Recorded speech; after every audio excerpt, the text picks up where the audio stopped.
Good morning. It's Friday, and you're listening to the Klein and Alley Show. This is Pantyhose Greg, hoping one day Klein and Alley will actually have me in the studio.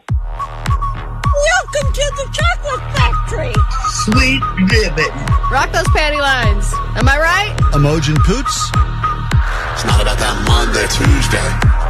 No one cares about Wednesday. Thursday. Forget that noise. Are you ready for the weekend? Are you ready for the rear end? Are you ready for the weekend? Are you ready for the rear end? Monday, Tuesday, Wednesday, trash. Thursday, Friday, forget about that. Friday, Saturday, where it's at. It's Sunday, sleeping in, eating brunch. On Audacity is the Klein Alley Show. Get it on. Damn. Hardcore! Hardcore, baby! Everything. Hit the beach or hit the mall. Go out with friends, do nothing at all. Sleep in, watch movies, read books. Anything goes, just take a look. Are you ready for the weekend? Yeah. Are you ready for the rear end? Go. Are you ready for the weekend? Yeah. Are you ready for the rear end? Go. Are you ready for the weekend? Yeah. Are you ready for the rear end? Go. Are you ready for the weekend? Yeah. Are you ready for the rear end? Go. Are you ready for the weekend? Yeah. Are you ready for the rear end? Go. I happen to be a great environment for crabs. Klein Alley Show. 106.7 KROQ FM in HD Pasadena, Los Angeles, Orange County. This is the world famous KROQ. Klein Alley Ditch Day. Yeah. Let's go. Ditch Day is finally here. Good morning, and how goes it? Welcome to Friday. Welcome to the weekend. We are Klein Alley Show. Pleasure to meet you. Thanks for coming back for more. My name is Klein. That right there is Alley. Morning. That is DJ Omar Khan, the audio sniper, also professional wedding DJ. Find him and his services at djomarkhan.com. Thank you. That is Jake Z Nerd. What's up? You can find his services at the Audio Arbiter. And eBay. .org.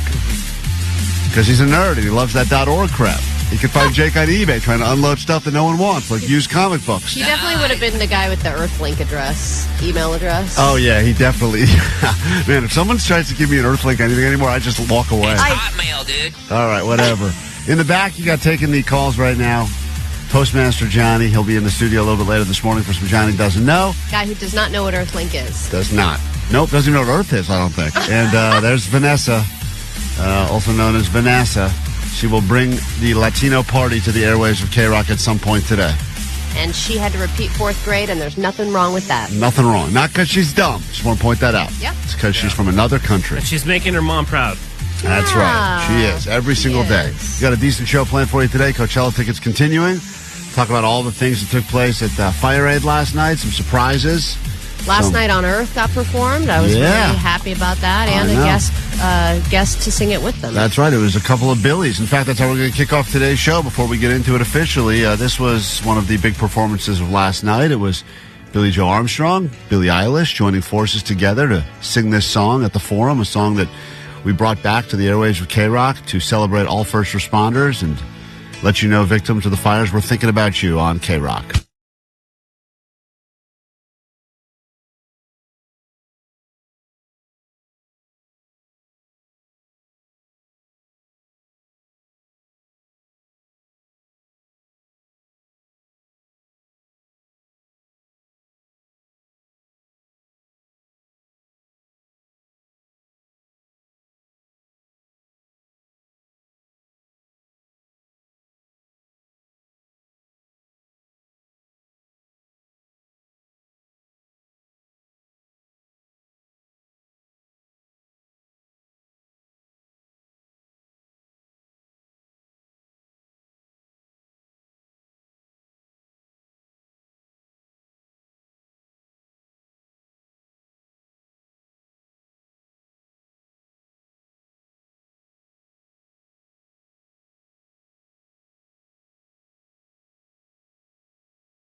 Raised a lot of money. That is Green Day right there, Last Night on Earth, a song that's been around for a while, but something you probably heard for the very first time in a long time, or potentially ever, right here on KROQ.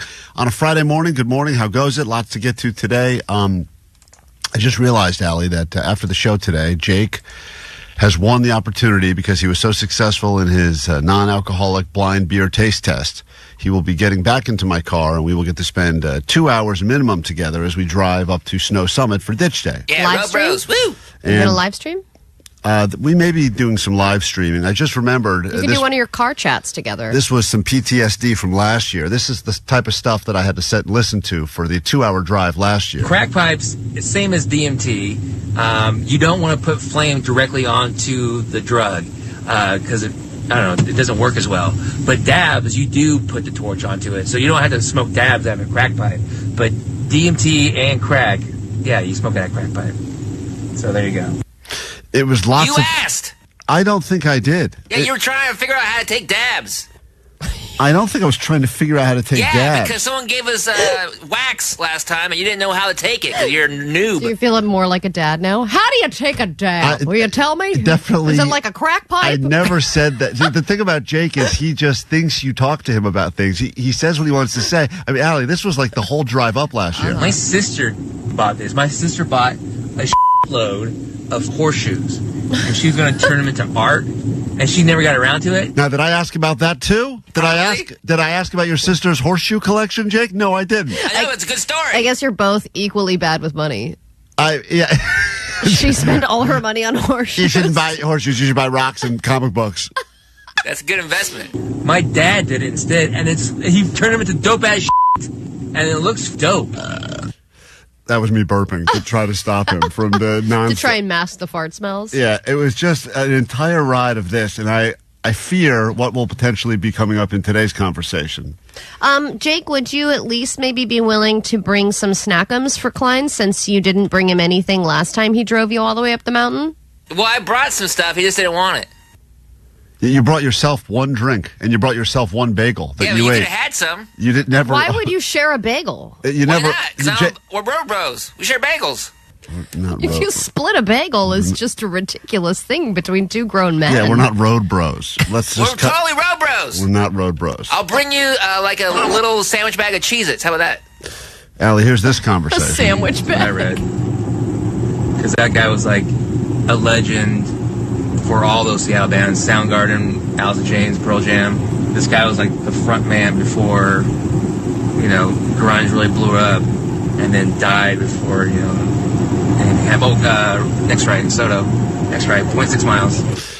By the way, do you hear me even say a word at any of these conversations? You are having selective editing here, man. Selective editing? Absolutely not. Is he just pointing out exits, or did you need to get off Just somewhere? pointing out stuff. Yes, he's Just missing out, his out, exits. Probably when he had to charge his goddamn car.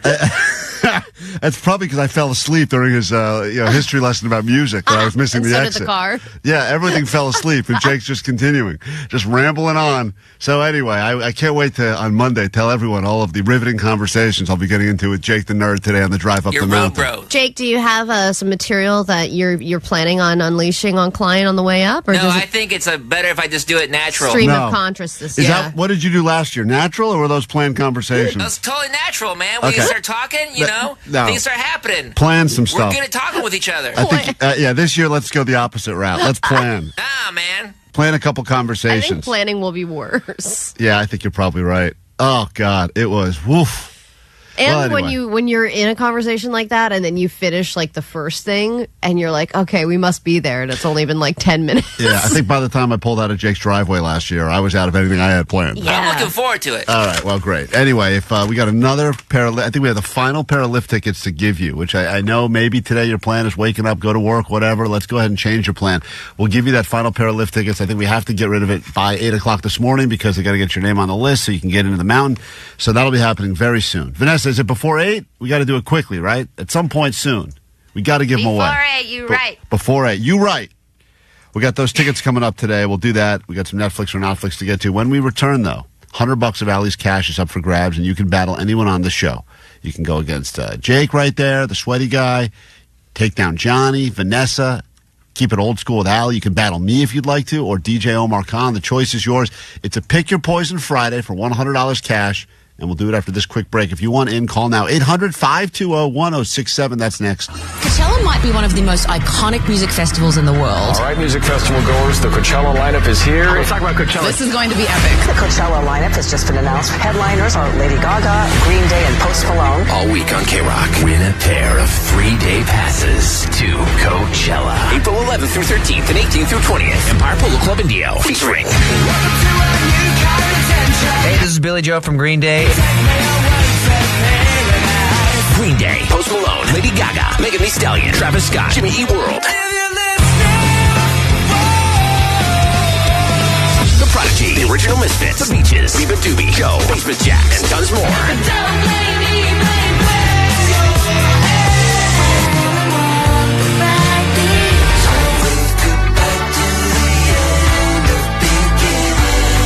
Listen at 9, noon, 3, and 6 to win your way in with 3-day passes to Coachella. World Famous KROQ on the World Famous KROQ. KROQ.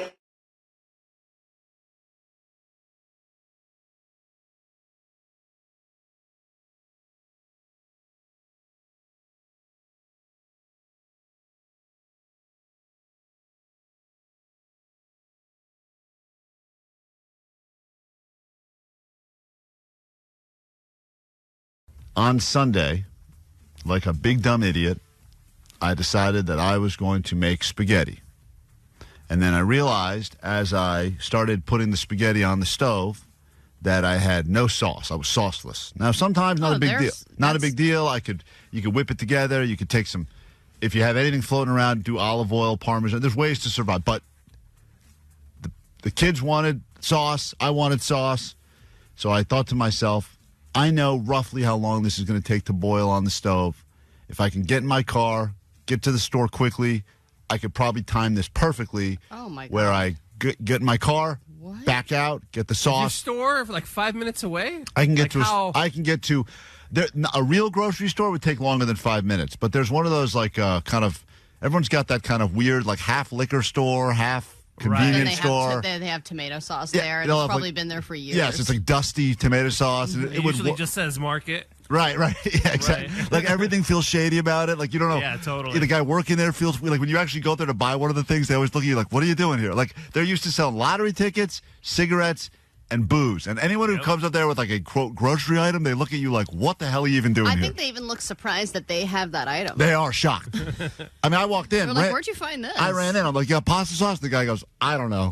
Like they don't even know. Yeah. But I'm on the clock, so. So what? Hold on. Why wouldn't you pause the cooking process during this? Great question. Because it's like 11 minutes to cook pasta. Yeah, it's really not that much, and the risk is not worth it because if risk? you overcook the pasta, it tastes like crap. Yeah. I knew in my head. I did the math. I'm great at math.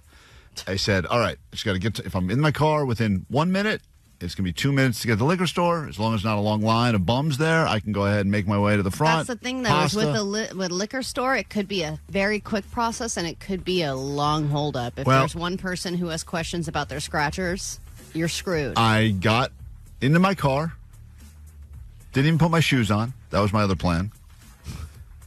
And I love that no shoes was the plan. Turned on my car and decided that I need to quickly back out.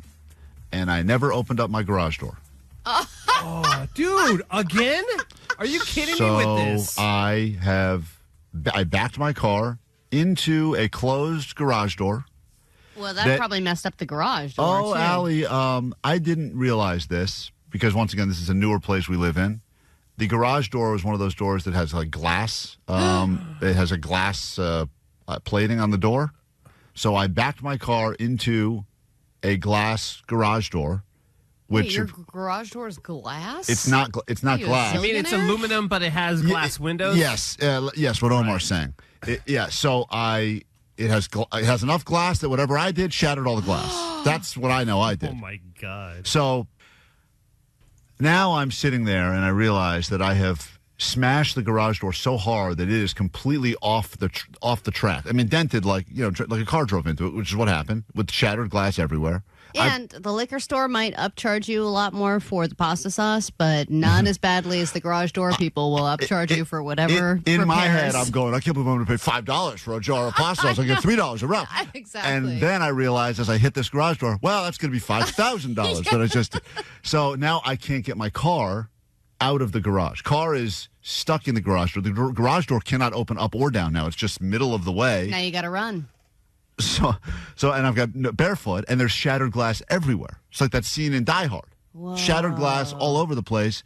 And in my head, I'm just going, this is going to be so expensive. And the whole reason I started making that stupid goddamn spaghetti is because I said, I don't really feel like ordering food tonight. I don't really feel like spending money. I've got enough stuff here to make a dish. This will be a great way to not spend money. That's the reason I'm so mad about this. God. So I hate that when a move that you made to save money ends up costing you so much money. Oh my God. So was your wife home during this? She was out with the kid. They were at a birthday party, and I said, "Don't worry, I'll make dinner. So when you guys get home, dinner's ready." Wait a minute. You were alone? Yes.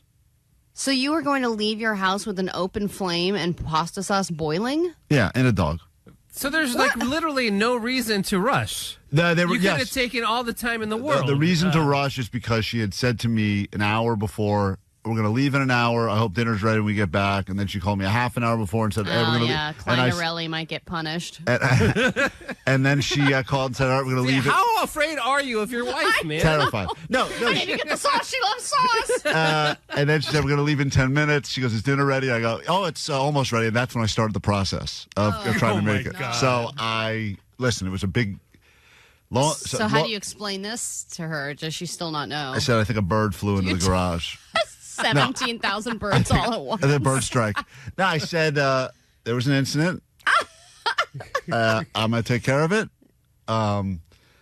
And, of course, you go to Yelp and you type in emergency garage door. There's always someone that can be there in 5 minutes. Oh, yeah. This just happened to us. There were three up. guys there who were right away, and I want to fix it right now. I don't know if they all live on... There's a weekend upcharge, too, by the way. It's every... I just dealt with it last year. Dude, on Sunday, they almost double it. Yeah. They couldn't be happier to... Because, like, a lot of times your car is stuck in there. They know they have you by the balls. Yeah. This guy said, yeah, of course, yeah, happy to help. What do you need? What kind of... I don't know. I don't know. Vanessa fixed your garage door? It was Vanessa. And it was incredible. And so the guy shows up, and he's got crowbars. And, of course, the best is when they judge you, and they go, oh, I see what you did here. You drove into it. Big dum-dum. I go, yeah, that's right. You got it. And are you still barefoot? How's the pasta doing at this point? Pasta's still cooking, not al dente anymore.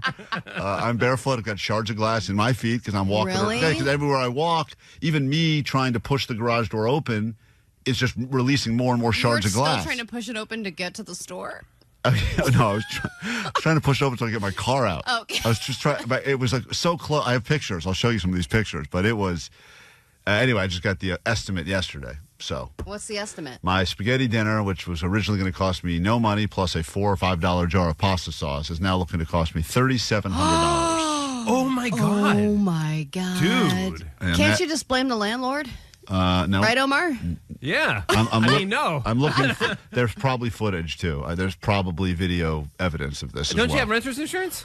I do have renter's insurance. But it doesn't cover idiocy. No, they asked me a very important question, and that was, is my garage attached to the house or is it a detached? And I said, does that really matter? And they said, it matters because if it's one of those things, it's covered, and if it's not, it's not covered. It's like red wire, and I blue said, wire. Please say detached is covered. And they said, that's the one that's not. And I go, I'm not attached. I said, is it too late to say attached? And they said, well, we'll have someone come out and see what it's. So now I got to figure out a way to attach it somehow to my house. That's my big plan for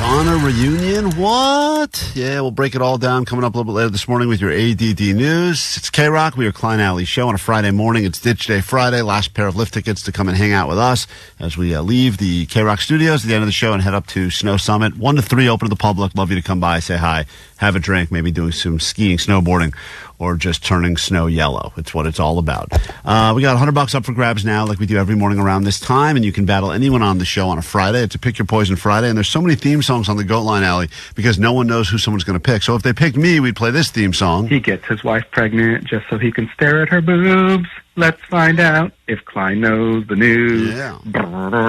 Thank you. Appreciate that song. Ooh, or harder, or ah. Ooh, that's a good one. Good choice. Sweet knockers. What a nice little message you've left there. Mark, who do you want to battle today on the show? You could take on anyone.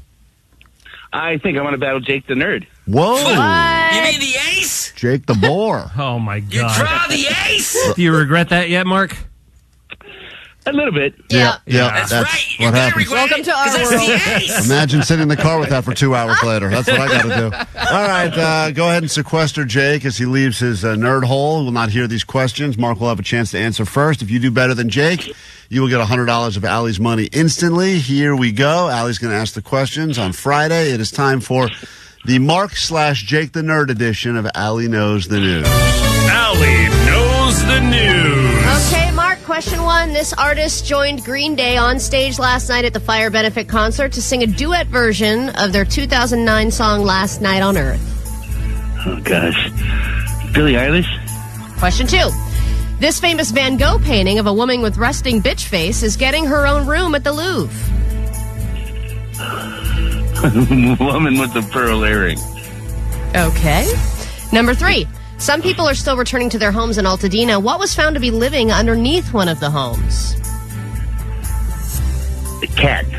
All right. Question 4. This KROQ artist, still fresh off a cheating scandal, made a surprise appearance at the FireAid benefit concert to reunite his old band. Dave Grohl. Question 5. This former NBA star revealed a shocking cancer diagnosis. Magic Johnson. Ooh. That would be rough for him, huh? Yeah. What's up? All right, well, let's get Jake back in here. Poo-poo platter of sadness. Yeah. That's true. All right, hold There's on. some right, some wrong there. We will score it together. Don't say anything. Hold on. We get Jake, plug Jake back in so he can now listen. It's now Jake the Deuce's turn to take a shot at this. Here we go. Question number 1. Okay, this artist joined Green Day on stage last night at the Fire Benefit concert to sing a duet version of their 2009 song Last Night on Earth. Billy and Billy. All right. That's Billie true. Eilish. And they followed it up with another Billy. Billy Crystal took the stage. A lot of Billies at that show. That is correct. Mark got that as well. Tied up 1-1 after 1. Question 2. This famous Van Gogh painting of a woman with resting bitch face is getting her own room at the Louvre. I gotta name the painting? Yeah. Of a lady? Of a lady? Oh, my God. He's got a Google lady. Hold on. Give him a chance. Hold on. What is lady? I didn't know Van Gogh had any. Oh, my God. I screwed it up. It's not Van Gogh. Oh, it's Leonardo da Vinci. Go ahead. Oh, well, then that's probably the Mona Lisa. Yeah, it's the Mona Lisa. All right, you got to disqualify that question. Yeah, Mark, hold on. You get the point. I was like, there. it's Van Gogh, right? Okay. Allie blew that one big time. All right. Sounds like someone. Question the ace. Okay. Sounds like someone in this room has to go back to 4th grade. Now. He is the ace. Jake, you're the ace, baby. Like Van Gogh didn't pay, Oh, Jesus. All right. Sorry, guys. Question number 3. Some people still returning to their homes in Altadena. What was found to be living underneath one of the homes? Oh, like a 500-pound bear. That's right. Bear. Mark did not get that one right. Mark He said said a cat. So Jake, a 500-pound bear under a house in Altadena. Man, just when you get back, finally home sweet. Oh, God! That's correct. 4. Jake's up by 1 with 2 questions left. Here we go. This KROQ artist, still fresh off a cheating scandal, made a surprise appearance at the FireAid benefit concert last night to reunite his old band. Oh, Dave Grohl and Nirvana? You know that, and Mark did get that Mark one. got that, too. But Jake is still up by 1. Jake up 1 question left. Here we go. I'll call him the ace, please. Yes, the ace, please. All right. Is anyone going to call the ace? Damn. That was cold. This former NBA star revealed a shocking cancer diagnosis. Dwayne Wade. That is correct. Mark said Magic Johnson, which would be really tragic. Mark, unfortunately, you did battle it out. You got a few right, but Jake keeps Allie's money. We still will give you your tickets to Creep IECon all weekend, so enjoy those. And what must you shamefully admit over the airwaves of KROQ? Go ahead. Well, my name is Mark from West LA, and Jake the Nerd knows the news. Ace, goddammit. He didn't say it either, which is great. Still got to go with Jake the Nerd. Instant feedback on the text line from 510. This guy playing Jake is straight ass butter. So I don't know if that's a compliment. You should have said that. Or an insult. I'm Mark and I'm straight ass butter. It's KROQ. Good morning.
Show.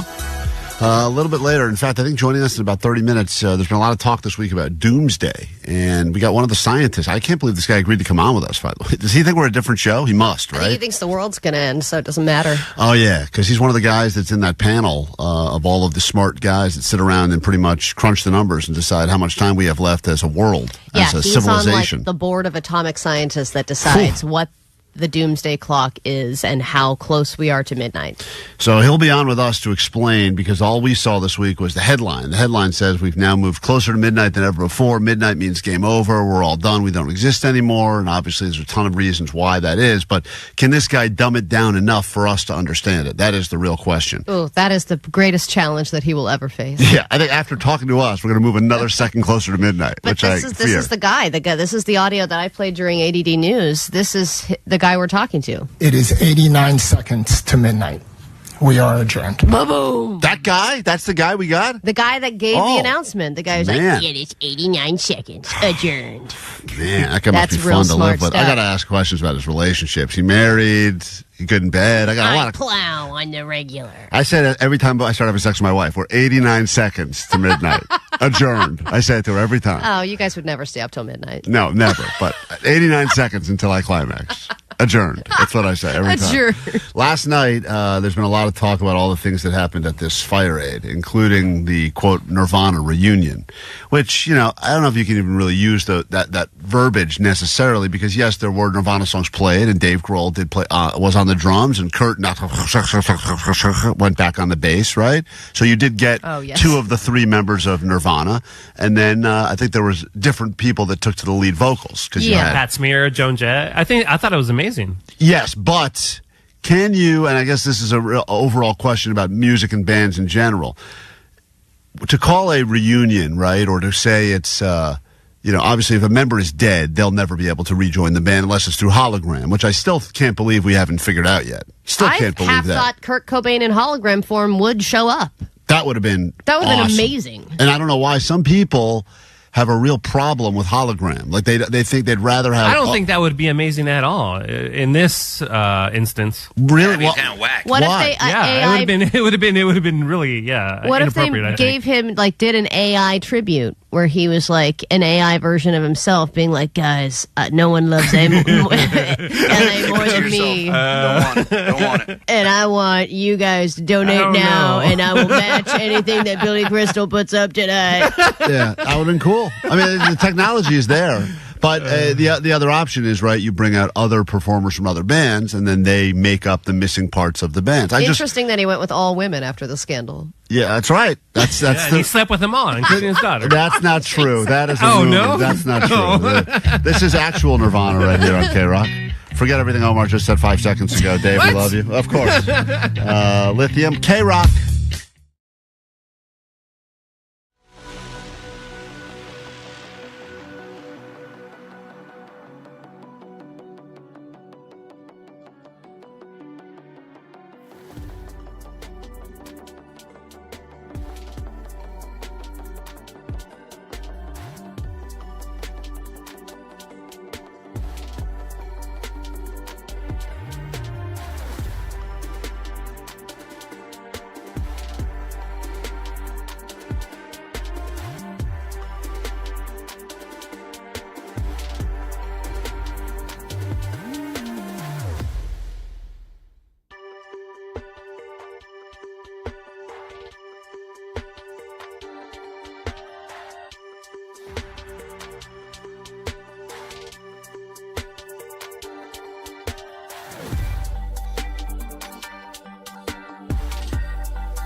Nirvana with the actual Kurt Cobain. Last night you got to hear Nirvana with a variety of different lead singers, including Dave Grohl's daughter, Violet Grohl, who, of all of the people that took the lead vocals, I thought was the most impressive by far. Well, and also, like, Joan Jett's amazing, but she's also, older. Yeah, I get, no, so, but, this is like a young, fresh voice and all that. Take a listen. We went through at this company, I don't even know how we're supposed to talk about this, probably not, but the CEO, I believe he was the CEO, correct? He was the president and CEO of this company. Stepped down or was relieved of his duties. I don't really know what the official terminology is because, this company that owns KROQ has been going through a bunch of stuff over the past few years, and it doesn't really matter because, you listen to KROQ and you just know us as a radio station, but the higher brass has been moving around. There's been a lot of shuffling positions, etc. And as a result, we got a big email this week that said, just so you know, man who's been running the company since they took over is no longer going to be running the company. And they said, our former CEO said, don't worry, I will move to the position of special advisor to the CEO. Which definitely seems like an arbiter of audio. Yes, that's a real Jake the Nerd sort of title right there. Can I be the special advisor? Now, they did at some point say... By the way... don't advise. You did a terrible job, man. Right? Well, that's why you get special. They did say there's an interim CEO that's stepping in, and this email went to everyone. And Johnny was reading it the other day, and he goes, "Yo, how come none of us get to potentially throw our hat in the ring for CEO?" This is what Johnny said. Yeah, they didn't even have tryouts or anything, bro. Like, I want to go in and at least have a shot. So I told Johnny tryouts should disqualify you immediately. So I told Johnny that every employee is eligible to potentially step up and be CEO because a lot of times they just look around and they say, "All right, that person's got some qualities. Let's move them in." But you have to write an official email to throw your hat in the ring. I told this to Johnny. Johnny doesn't realize this because that's not how it works. But Johnny did put an email together. You son of a bitch! And I told him that if he got it over to me, I would make sure it got to the people that are making the decision. So I have in my hands here the email that Johnny wrote to try to be the CEO of this entire company. What you're holding in your hands, by the way, is a printed out version of what he wrote in his Notes app. That's where all the best writing comes from, the Notes app. Yeah, he wrote this in Notes, so screenshotted it, and sent it to me. I'm just letting you know this was his plan. I thought you were going to formalize it and make it look like legit or something. That's real CEO behavior right there. Formalize it? I was going to formalize it? Yeah. So he writes... First of all, he also addresses this to the man who runs the stations locally here, Jeff Fetterman. So he was, "Dear Jeff Fetterman," which I think he spelled his last name wrong, too. "I hope this message finds you well. I am writing to formally express my interest in being considered for the position of Chief Executive Official at Odyssey." And then he put in parentheses, CEO. In case we didn't know what he was talking about. In case you don't know. Also, that's wrong. Means. CEO, Johnny, stands for Chief Executive Officer. I put officer in my writing. I think it autocorrected. In my writings. In my scribes. He goes on to write, this is Johnny thinking he's applying for the position of CEO of the entire company. Johnny has a hard enough time getting posts up on Instagram. Johnny can't make one meeting on time. No, it's every day this week. He's been late. He's been late to our meetings, and every day he's like, "Yo, I thought the meeting started at 10:25." We're like, "It's 10:15." Because you wanted to start at 10:15 because you need 10 minutes to, quote, get air and breathe. Yes, but he has also said, "I thought these meetings started at 10:15. I'm here." And we're like, "It's 10:25. He's like, "Oh, yeah, that's on me." That's true. That's true. Actually, you know what? In some ways, he is cut out to be a CEO. Yeah, you just show up whenever you want, I guess. With my extensive experience... So far, I think he'd do a better job than David Field. I think he's off to a good start. With my extensive experience within the company, a deep understanding of our operations, and a strong vision for our future, I believe I am well equipped to lead Odyssey into its next phase of growth and success. I think he literally copy and pasted this paragraph from the email that David sent saying he was leaving. No, bro, this came from the soul. Yeah. This did not come from your Johnny, soul. You don't know how I was a good writer in college, man. My professors were really always impressed. They're like, "You can't do anything else, but you sure can write, boy." So you did not use any help from robots to write this? No, they didn't even have this when I was in college. You didn't use ChatGPT. They have it now, though. You didn't use ChatGPT or... On God, on Jehovah, I've never. And I'm going to defend Johnny because I've asked him to correct me on emails, and he's really good at writing. So how come there's a typo? That's not saying much for them. Yeah, but that's no offense. But how come there's a typo on most of the posts that we put up on Instagram? Isn't that you writing those? That's you sending text to me saying, hey, get this verbiage up. So I just copy and paste what you say from that. Ooh, I am excited about the opportunity to work more closely with the leadership team and our talented employees to guide Odyssey into the future that's both sustainable and dynamic.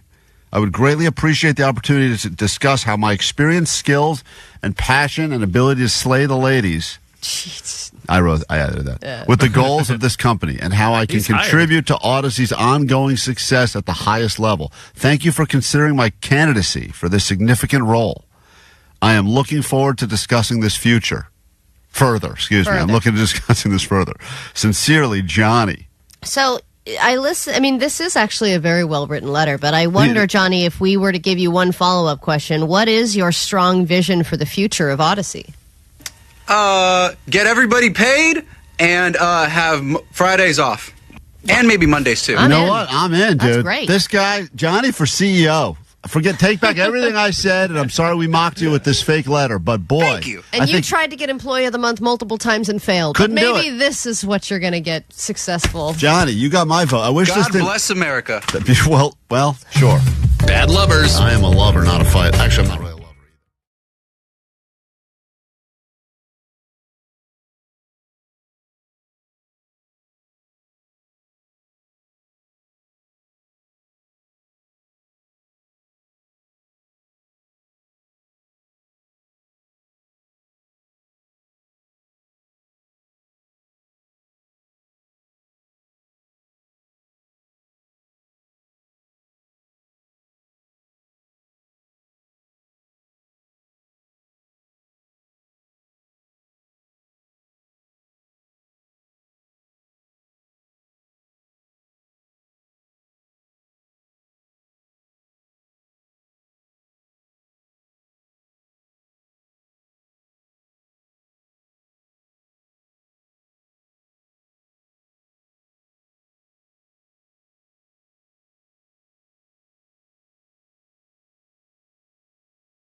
And the question we have for you right now as we try to save society is, which couple out there is the biggest dick couple? And when we use the word dick, we're not meaning it in the way that Pee Wee Herman would use it. We're meaning it more in this couple, maybe in that case, do be a dick. Yeah, maybe you like them. Maybe they're a fine couple, you hang out with them, but there's something about that couple that just they fit into a couple that is, society could do better without. And there's some clear ones coming through already on the text line. We'll get to your calls as well. Our favorite nominee, we will invite you to join us this Friday with some lift tickets. 818 wanted to nominate right out the gate the couple that walks way too slowly together. Oh. Whether it's at a grocery store or on a sidewalk, they are so oblivious to the fact that they're blocking everyone from getting by, but they don't care because they're so in love. Hey, Sophia, it is officially the most romantic time of the year, only 2 weeks and a few days away from Valentine's Day. It's all about them couples. Which couple would you like to nominate right out of the gate as biggest dick?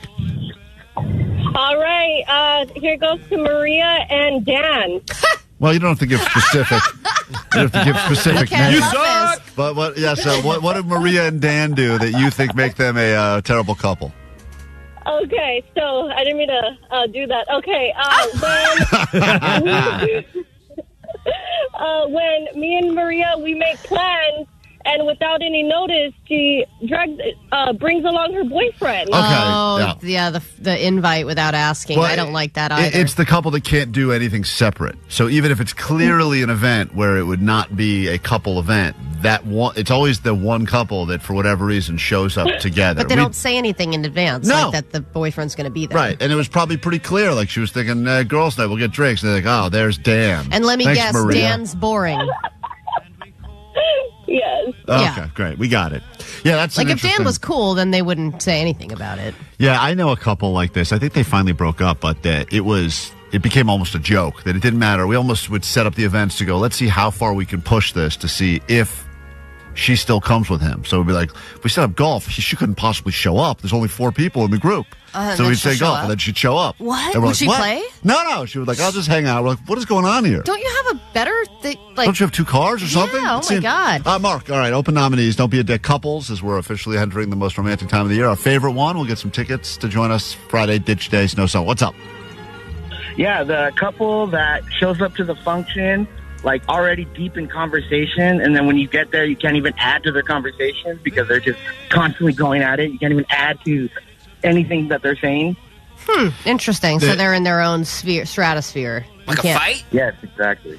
Well, fighting couple's a different sort of couple, I would argue, than what he's saying. He's saying a couple that is kind of oblivious to the fact that now other people have entered the conversation. Others around now, and they're still kind of in that A-B conversation.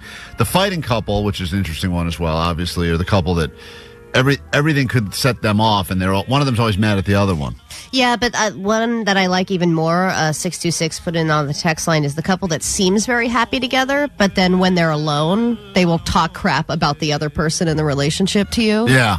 You know, it's like, well, he always does this, he always does that. And then the girlfriend comes over and she's like, well, he blah, blah, blah. You know, they're always crapping on each other, but then when they're together, it seems like they're, quote, happy. Right, publicly, they look very happy. Hey, Ryan on KROQ, don't be a dick. Talking couples now as we are in the most romantic time of the year. Which couple do you like the least?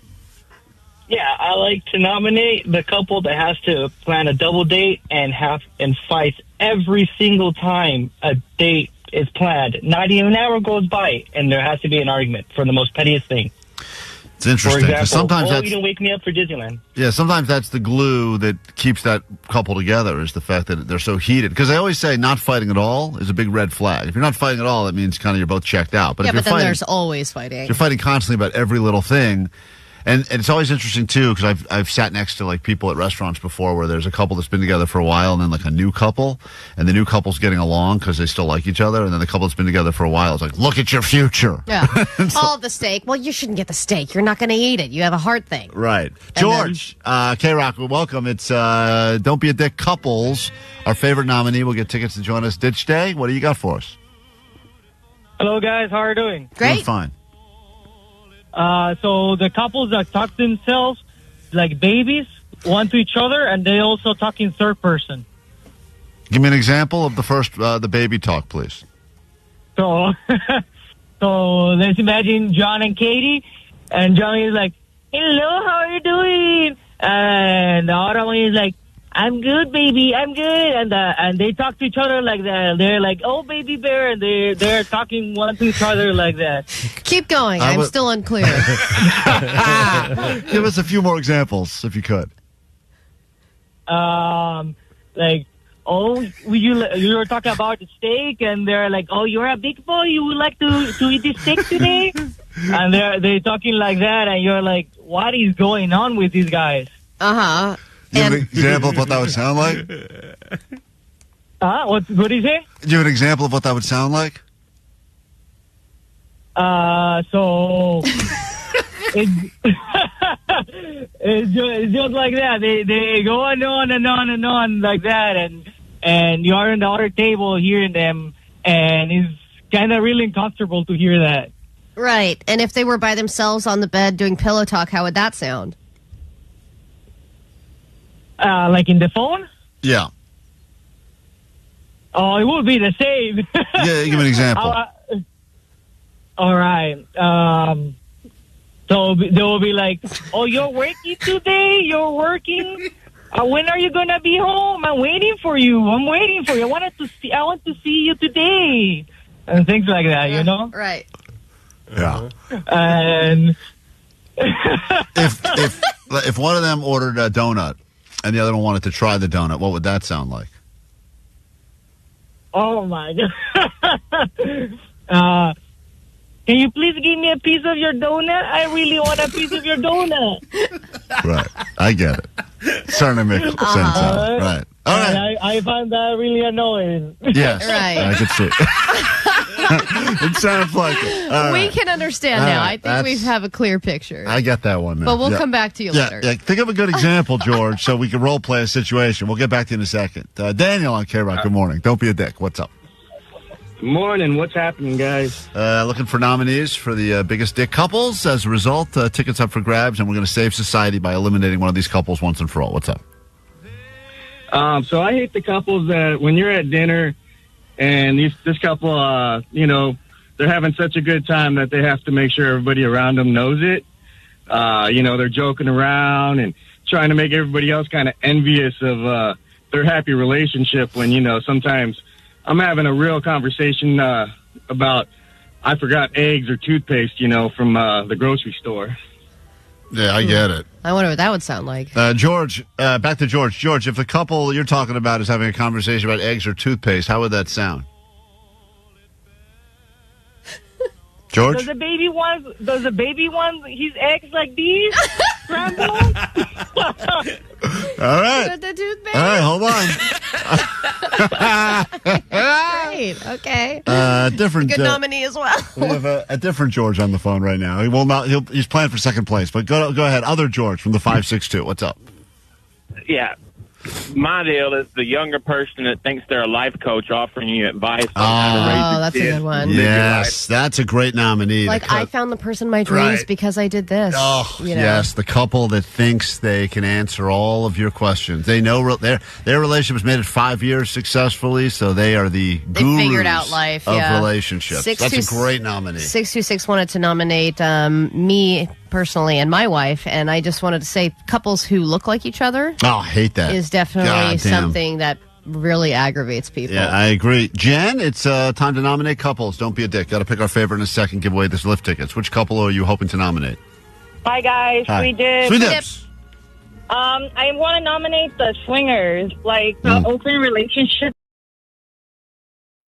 10 minutes of KROQ. We'll get to your ADD news right now. Then we will bring back the 10-second talent show. Chance for you to win the final pair of lift tickets to join us today for Ditch Day as we head up to Snow Summit after the show. When we're up there, all drinking together, we'll be doing a live 10-second talent show. Chance for people to win amazing tickets we'll be bringing with us to see a variety of KROQ bands and festivals. We'll get you into all that stuff. We'll bring merch. So if you want in, and maybe you're driving up right now to get some of those early runs in, have your talents on the ready. Remember, if you drink enough, anyone's got a talent, right? So we'll get into that coming up a little bit later. Your last chance to win those tickets with us coming up in about 15 to 20 minutes here on KROQ. But first, let's get to your news. Grab your Adderall. It's time for ADD News. So obviously the FireAid benefit concert went on last night for many hours. If you missed it, every second of it is still available to watch on Netflix, YouTube, etc. There were many surprise guests. There was some new music. There was a new song from Lady Gaga that she had written specifically for this event. She said she would never perform it again. It was just for last night only.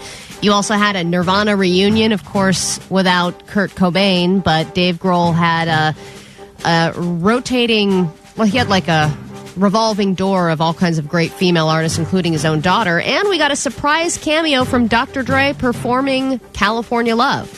But I'll start with this one. This is Green Day. They performed Last Day on Earth, which KROQ started playing right after the fires happened. This is a song that they released back in 2009 that has seen a huge resurgence since the fires.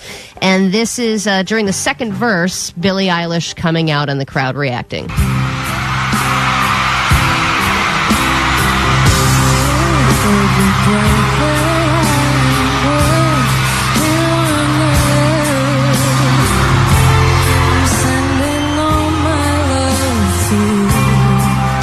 Seems weird hearing somebody else sing it at all, huh?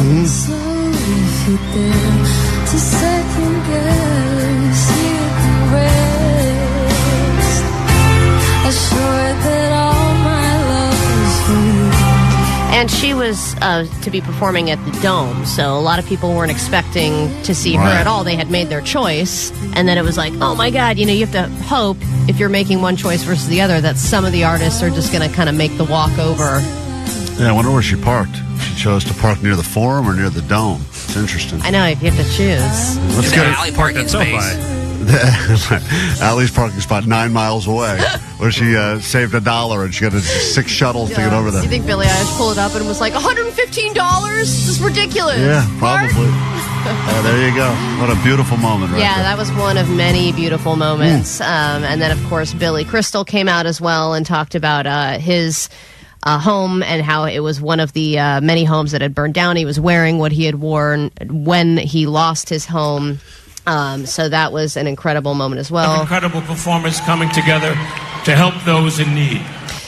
This is not properly edited, so I don't have the exact moment that he's talking about, but he was like, I wore these clothes for a week, after the fires happened, and I was not the only person, and so he had announced that there was like a match that was going on, and then U2 was going to donate $1 million, and then another guy was going to match it. So not only did they raise millions of dollars through ticket sales, they raised millions. I think more. it was that bomber guy, the guy Bomber. who owns the. Yeah, yes. He matched everything. The toilet it's crazy. guy. Yeah, that guy. Yeah, the toilet guy. That guy's awesome, by the way. Nothing Love but that guy. money and urinals. Oh, love it. All right, companies may be spending $8 million on Super Bowl ads, but let's focus on how much money we're spending on Super Bowl snacks. Super Bowl food has the ability to far outshine the actual Super Bowl this year, and here's how much we are expected to spend.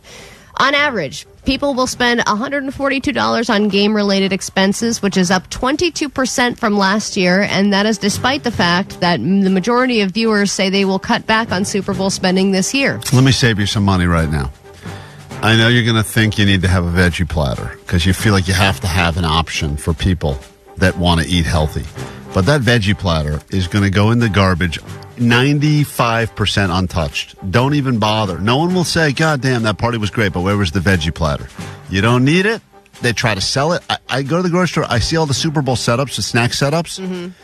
They try to like crowbar it in, and it does make you kind of guilt yourself. You know what? This is a pretty unhealthy collection of food I put together. Might as well throw in that round plastic thing full of celery. Last weekend we had a birthday party at my house, and I was like, do we get the veggie platter just because people are going to feel guilty and want to eat a piece of broccoli? And then I was like, I shouldn't do it. And then even then I put out chips and dip and stuff, and it was only till I brought out the vat of cheese, liquid cheese, that people really started to fill their plates. Yeah, I would tell you right now that I think that putting the veggie platter out actually makes your guests feel worse because they see a better option. But you're right, and they have to make the choice. Yeah, and sometimes they're like, I'm consciously making an unhealthy choice. And I will watch people. I observe people. They'll put a few cauliflowers on their plate, but they never eat it. It just sits on the plate. Yeah, let's forget about this. This is stupid. R.I.P. to all the veggie platters out there that so would just many. go in the garbage. So much wasted vegetables. And then speaking of how companies are run these days, I know we are still looking for a new CEO here at Odyssey, but there's I think we found it. Johnny's the guy. Johnny's the guy. Well, then I wonder, Johnny, if you support this, because there's a huge conversation on the internet right now about whether or not people would rather have raises or huge perks from their companies. Obviously, a lot of people want raises, and if you ask any employee what they want, they would just say more money. But there's this startup platform called Sunroom, and they're getting a lot of attention because they have allowed their employees to monetize their own content and make money off of the company making money. So it's basically like, what has your company given you that isn't a promotion or a pay raise but would benefit you exponentially? And people were talking about, I once received a Jeep from a company that I used to work for, and people were talking about, like, what are the best perks? Like, not just, here's a rewards program or here's a little, like, gift card. I'm talking about big, nice perks that really make you think, hey, taking a equal pay or a pay cut is still worth it. I forgot to include in my letter for CEO that Jeff Fetterman, we should get a personal chef in the kitchen that makes us breakfast every morning. I wonder how fast this company would have to file for bankruptcy again. Again, pretty quickly. One day into Johnny's reign. Pay them all, double the salaries, double get it personal up. chef. Let's go. We're not working Fridays or Mondays either. Remember that. Let's get into a brand new hour of the show right now. Klein Alley Show. 106.7 KROQ FM in HD Pasadena, Los Angeles, Orange County. This is the world famous KROQ. Thank God it's Friday! It's Friday morning. It's Ditch Day Friday. If you're planning on hanging out a little bit later today with us, Snow Summit, love to see you. Right behind Allie's head right there. I'm looking at a picture of the crowd that showed up last year. Wow, a lot of people. Look at that. Let's try to beat that number right there. If you'd like to check out the show, we are also streaming currently on YouTube. You can see what it looks like in here. Coming up later this hour on the show, we got lots to give you. Tickets, final pair of lift tickets to come and join us if you need a good excuse.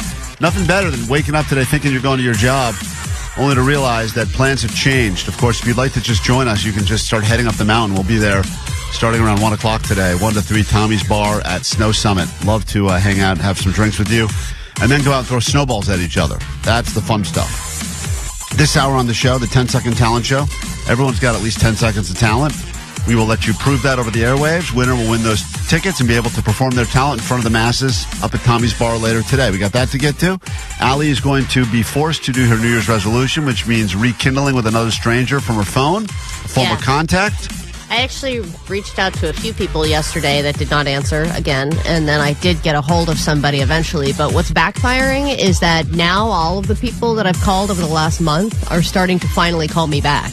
Oh, no. And they're all calling at extremely inconvenient times. Oh, and you have to answer. They're like, hey, what's up? Let's connect. When can you do it? Oh. Do you want to do it at like 8 p.m. tonight? I'm like, no, not really. See, as much as I hate having to lose a pound a week, I think your resolution is by far the worst because you really do have to waste a lot of time talking to people. Oh, yeah. I spent a lot of time talking to people that I haven't... Actually, one person I did not even know who it was in my phone, and we spent the majority of the conversation trying to figure out who each other was. So we'll get to that coming up in just a moment, and the last few calls she's made have been incredibly awkward. And a fitting song right now for our guest of the hour. Daniel Holtz is a professor, but more importantly responsible for that doomsday clock report we got this week, so time is running out more than once this hour on KROQ.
The final day of January is here. If you've been not drinking, congratulations. You can start drinking again midnight, and I would argue that it's already February 1st in other parts of the world, so why don't you go ahead and crack a beer right now or start drinking with us today as we take the show over to Snow Summit after the show. It'll be a good hang, and there's a bar there, full bar, so please come and have a drink with us to celebrate the end of dry January. Allie's resolution, which we forced her to do, was a resolution that many people decided to make this year, and that was reconnect with people from their past. Maybe it was former lovers or former friends, or they lost touch with people that were big, important parts of their lives, and we can all get distracted so easily. So the concept of digging deep into your contacts and saying, you know what, I know we haven't spoken in a while, but let's go ahead and reconnect. Yeah, and I know you're going to say, oh, this is such a waste of time, and oh, reconnecting with people is overrated. I have had some really nice conversations, be it very uncomfortable, with people that I haven't talked to in years. And what's beautiful is that I can reconnect with them only to lose touch with them all over again. People say this is one of the cringiest things they've ever heard, and I will play you just a couple of clips from previous people she's reconnected with.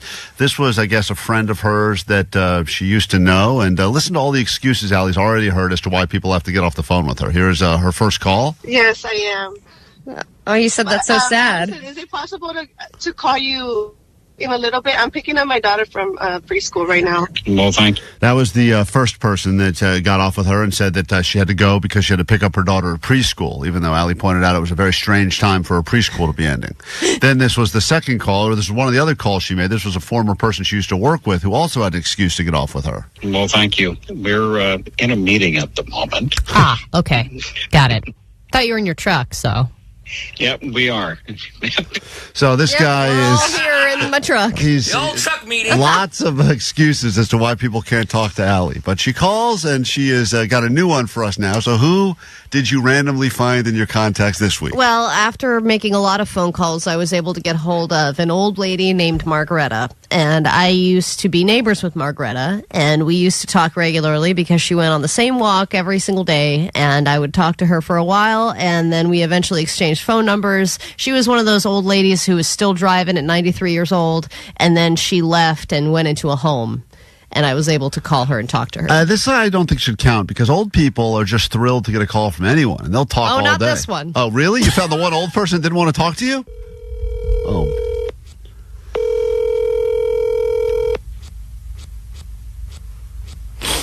Hello? Hi, Allie. I keep disconnecting you. This is Margareta. She sounds so miserable to hear from you. So what, did you call her and she called you back, or you just called her over and over again? I called her and I thought the call was picking up, but I couldn't hear anything. But then, the call hung up, and then I called again, and this is what happened. Because I guess she hung up the phone on me, she said accidentally. Right.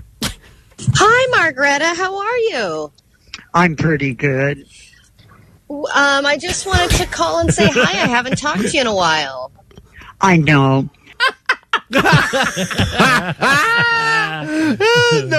No. So nice of you to call. No, I missed you. What a pleasant surprise. Just a straight up fact. I know, as planned. And she's in a home. You feel like any phone call is so meaningful, right? Yes. I've never heard a reaction like this from an old person. Do I have your number? I think I do. Yes, Let me call you back. Yeah, at a doctor's appointment. I just got in and I'm having lunch, and it's very noisy. So let me call you back. There's no noise at all. This is great because she just worked 3 excuses into one sentence. I'm at a doctor's That's appointment. the perfect phone connection too. That's like landline status there. Let me hear that again. I'm at a doctor's appointment. I just got back. I'm having lunch. It's too loud. She really gave you all of them. God damn. Do I have your number? I think I do. Yes, Let me call you back. Yes, I called you. Yeah, I was out at a doctor's appointment. I just got in and I'm having lunch, and it's very noisy. So let me call you back as soon as I get finished with a little lunch. It's so many excuses. God damn, Al. You could hear her, too, going, I just got back from... Yeah. Oh, yeah. She's coming up with the story. I'm dying. Yeah. How does this make you feel? At some point, are you hurt by this? Because every single one of these people has had a different reason Guys, to say... she'll call me back. Definitely, she's not going to call you back. Okay, sounds good. You eat your lunch and enjoy it. Okay, dear. Okay, bye-bye. Bye-bye. That was the end. I can't wait till one of them doesn't hang up and goes, you won't believe who called me. This This neighbor, nosy this old dyke bitch. neighbor I used to have. An old neighborhood. She sounds kind of similar to. Okay. Got it. Thought you were in your truck, so. Yeah, we are. It's just at some point you have to understand it's you. You're the common thread for all these people. Hey, I'm fulfilling my side of it. You really are. Well, give you credit. You've done it again. That's forced resolution. Yes, people asking, am I going to hop on the scale? Well, I see the scale. I'll be getting on that at some point this morning. I don't know how it's going to go, but the forced resolutions continue, and we've almost made it through the month of January. If you have 10 seconds of talent, and we believe everyone does, and you'd like to share that 10 seconds over the radio with us right now, doesn't matter what it is, it's only 10 seconds. We will put you on the air next. The winner of the 10-second talent show will not only get lift tickets, final pair of lift tickets to join us today at Ditch Day, plus your VIP wristbands. You will also get to perform your talent at the bar for a chance to win some amazing concert tickets we'll be bringing with us up the mountain. If you want in on that, call now 800-520-1067.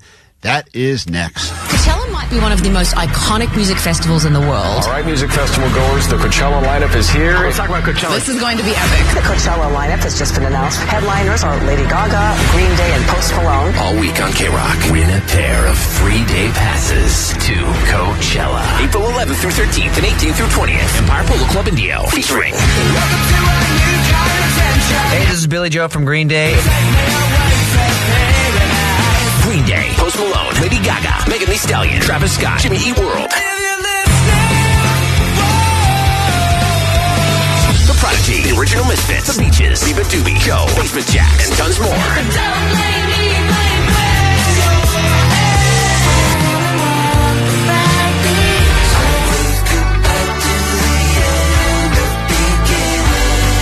Listen at 9, noon, 3, and 6 to win your way in with 3-day passes to Coachella. World Famous KROQ on the World Famous KROQ. KROQ.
Beautiful, Radiohead. Thank you. It's KROQ. We're your Klein Alley show. Danny, what's going on, buddy?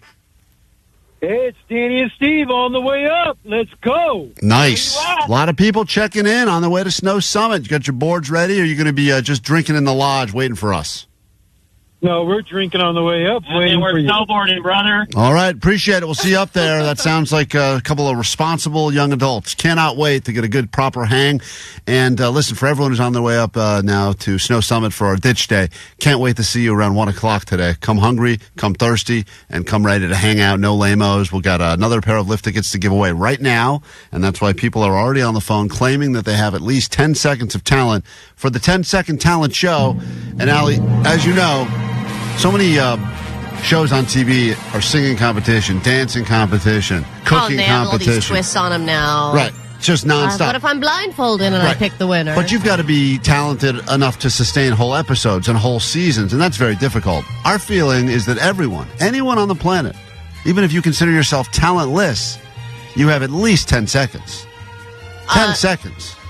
What is your 10-second talent? I don't have any, but... No, you have about 5.5 seconds of Sandler. I do some Sandler. I could do some Hogan. I could do that guy from the original Taken movie. Good luck. If you put all those three together, that's 10 seconds of impressions. 10 seconds of impressions. People be like, whoa, I was transported to all of the finest cinema in the world. I was transported. So if you have something and you'd like to get in, the phone number to join us is 800-520-1067. Up for grabs. You'll not only get your Ditch Day tickets today, so you can go ahead and quit whatever it is you're doing and join us in the mountain. You'll also get some VIP wristbands so we can all hang out together at Tommy's Bar, food included, and you'll have a chance to perform this talent later today at the bar, which could score you some amazing tickets to, we got a lot of tickets we're bringing with us up the mountain today. A lot of different shows. And, well, we're giving away tickets to Cruel World, which has a bunch of bands attached to it, but that's not all. I believe we have tickets to Rise Against and many more. So, lots going on. Let's say hi to Garen. Is that your name, Garen? Hey, what's up? Garen, you have 10 seconds to wow us with your talent. Don't blow this opportunity. This is how many people were discovered. You think of some of the greats in our world these days, Tom Hanks, etc. They were all discovered doing 10-second talents over the radio. This is your chance to shine, and potentially someone listening right now will sign you and make you a big star. What is the talent you're going to bring to us? I have a bird mating call for when I'm in the jungle. For when you're in the jungle? Yeah. Okay. Have you actually used this mating call to mate with birds? Yeah, well, I have a bird and it's mute, so I have to do the mating call for the bird in the jungle.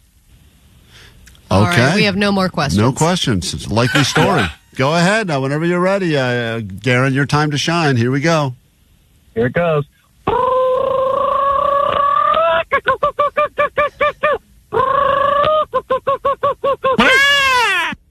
Oh my God, you got one. Oh, no. Oh, there he is. He's ready to mate you. That's the horny Klein bird is making his way over there right now. All right, relax. All right, incredible. I don't know if that did anything, but apparently birds are all over the place now thinking that they're about to get laid. Excuse me, just attracted a Klein bird. Yeah, I'm shocked of all the noises you have, Omar. You went with the Klein bird and not all the sounds Allie makes. You would think the two of them together. She's got so many wonderful mating calls. Allie, the opposite of mating calls, actually. These are, in fact, let me see. There he goes again. Hey, Garen, if I could hear that one more time, I want to hear what that would sound like mixed together with some of Allie's many noises. Go ahead, Garen, you're up.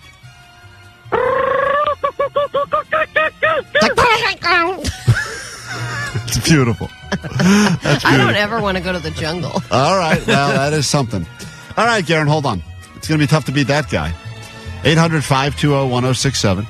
You have a talent, even if it's only 10 seconds long. Currently, all you have to do is beat the guy that did the bird call. But it did work because both Allie and I came running. Let's say hi to Marcelo on KROQ this morning. Good prize up for grabs. Final pair of tickets for Ditch Day happening later today. What's up, Marcelo? Hey, what's that? Sweet tips. Sweet tips. How are you? Sweet tips. What can we do for, what is your 10 seconds of talent? I could chirp like a bird. Another bird? Oh, my goodness. Back-to-back birds? You got to be kidding me. Different, though. You're not trying to mate with birds in the jungle. This is just regular bird? No, I'm not trying to mate with no birds. All right. I get you. All right, so this is just a regular bird. Doesn't need to get laid. He claims this is his greatest talent, your best party trick. Whenever you're ready, the clock is set. 10 seconds to wow us. Go ahead.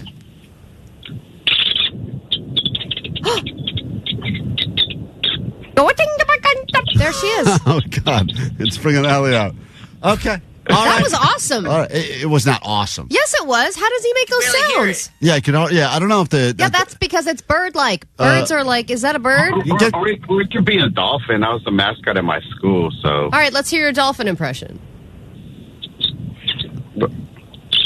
See? Sounds just like it. It's the same thing. It's very dangerous. Sophia, 10 seconds. Now do your impression of sneakers squeaking on a basketball court. Yeah, let me hear that now. Sneakers playing basketball in a gym. Go ahead, Marcella.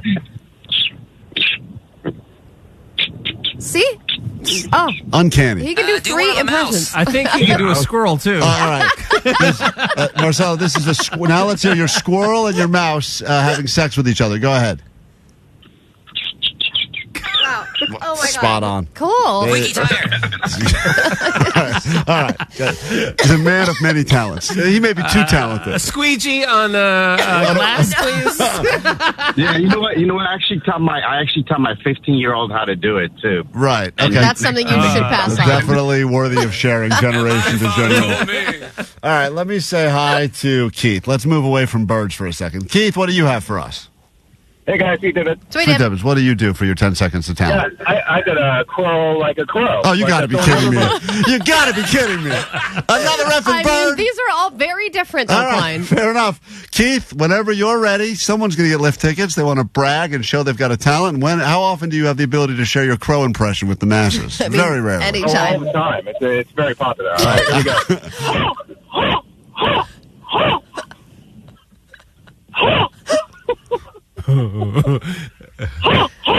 Does it change? Is it going to change at any time? Or? No, it's just one crow. All right, thank you. That is so stupid. Okay.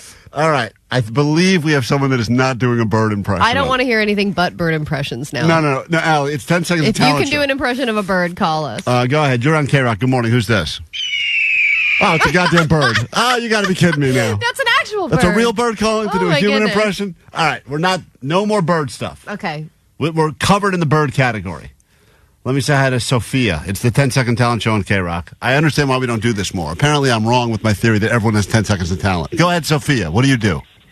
All right. So I got to top all the birds. I'm going to do Venom. Oh, Venom. Okay, go ahead. Whenever you're ready, the floor is yours. Time for you to shine. 10 seconds starts now. Go. I am Venom. All right. You still have it. Same phrase. It's the pro version of Venom. That's good stuff. How often do you break out that skill? Honestly, pretty often. Mm-hmm. All right. That's crazy. When you have a talent like that, you just work it into things. You want to share it, Allie. You got to weave it in. I can't believe I'm saying this, but we have multiple more people that still think they have more talent than the people we've already chatted with. But we have to pick a winner in the next. Vanessa said they need the name. Actually, they needed it by 7:30. Yeah, not 8 this is our last ad. We have to add this to the list so they can have full access to Snow Summit. So let me just say quickly to JJ, I don't have time to do the fanfare. Right to the talent, JJ. Go ahead.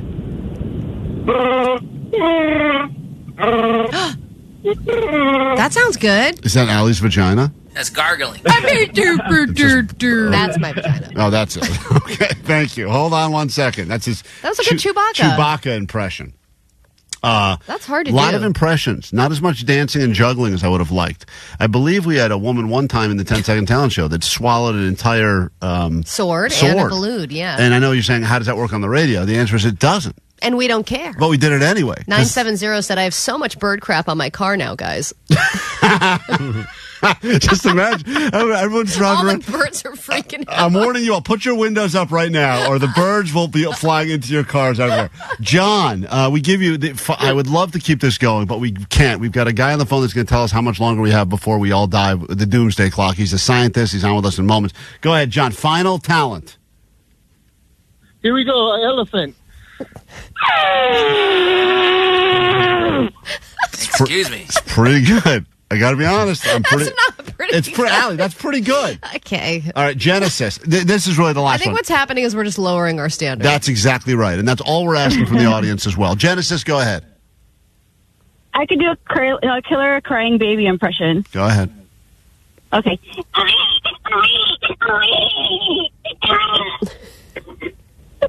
Definitely sounds like a killer crying baby. All right. Allie, we got to pick, believe it. I mean, I could go up and down. I think the guy that had 1 million impressions in one. Hold on, before you hear that. Olivia, go ahead. You do a horse impression. Good morning. Hey, whenever you're ready, go ahead. Okay, here we go. I'm going to make a sound of a horse. Here we go. Well, this is going to be a lot of fun. That's a squirrel again.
Congratulations, Squirrel Guy, who'll be joining us at Snow Summit today. Thank you for everyone participating. Not just Squirrel Guy. Squirrel Guy, Squeegee Guy. NBA championship. He did a lot. Congratulations.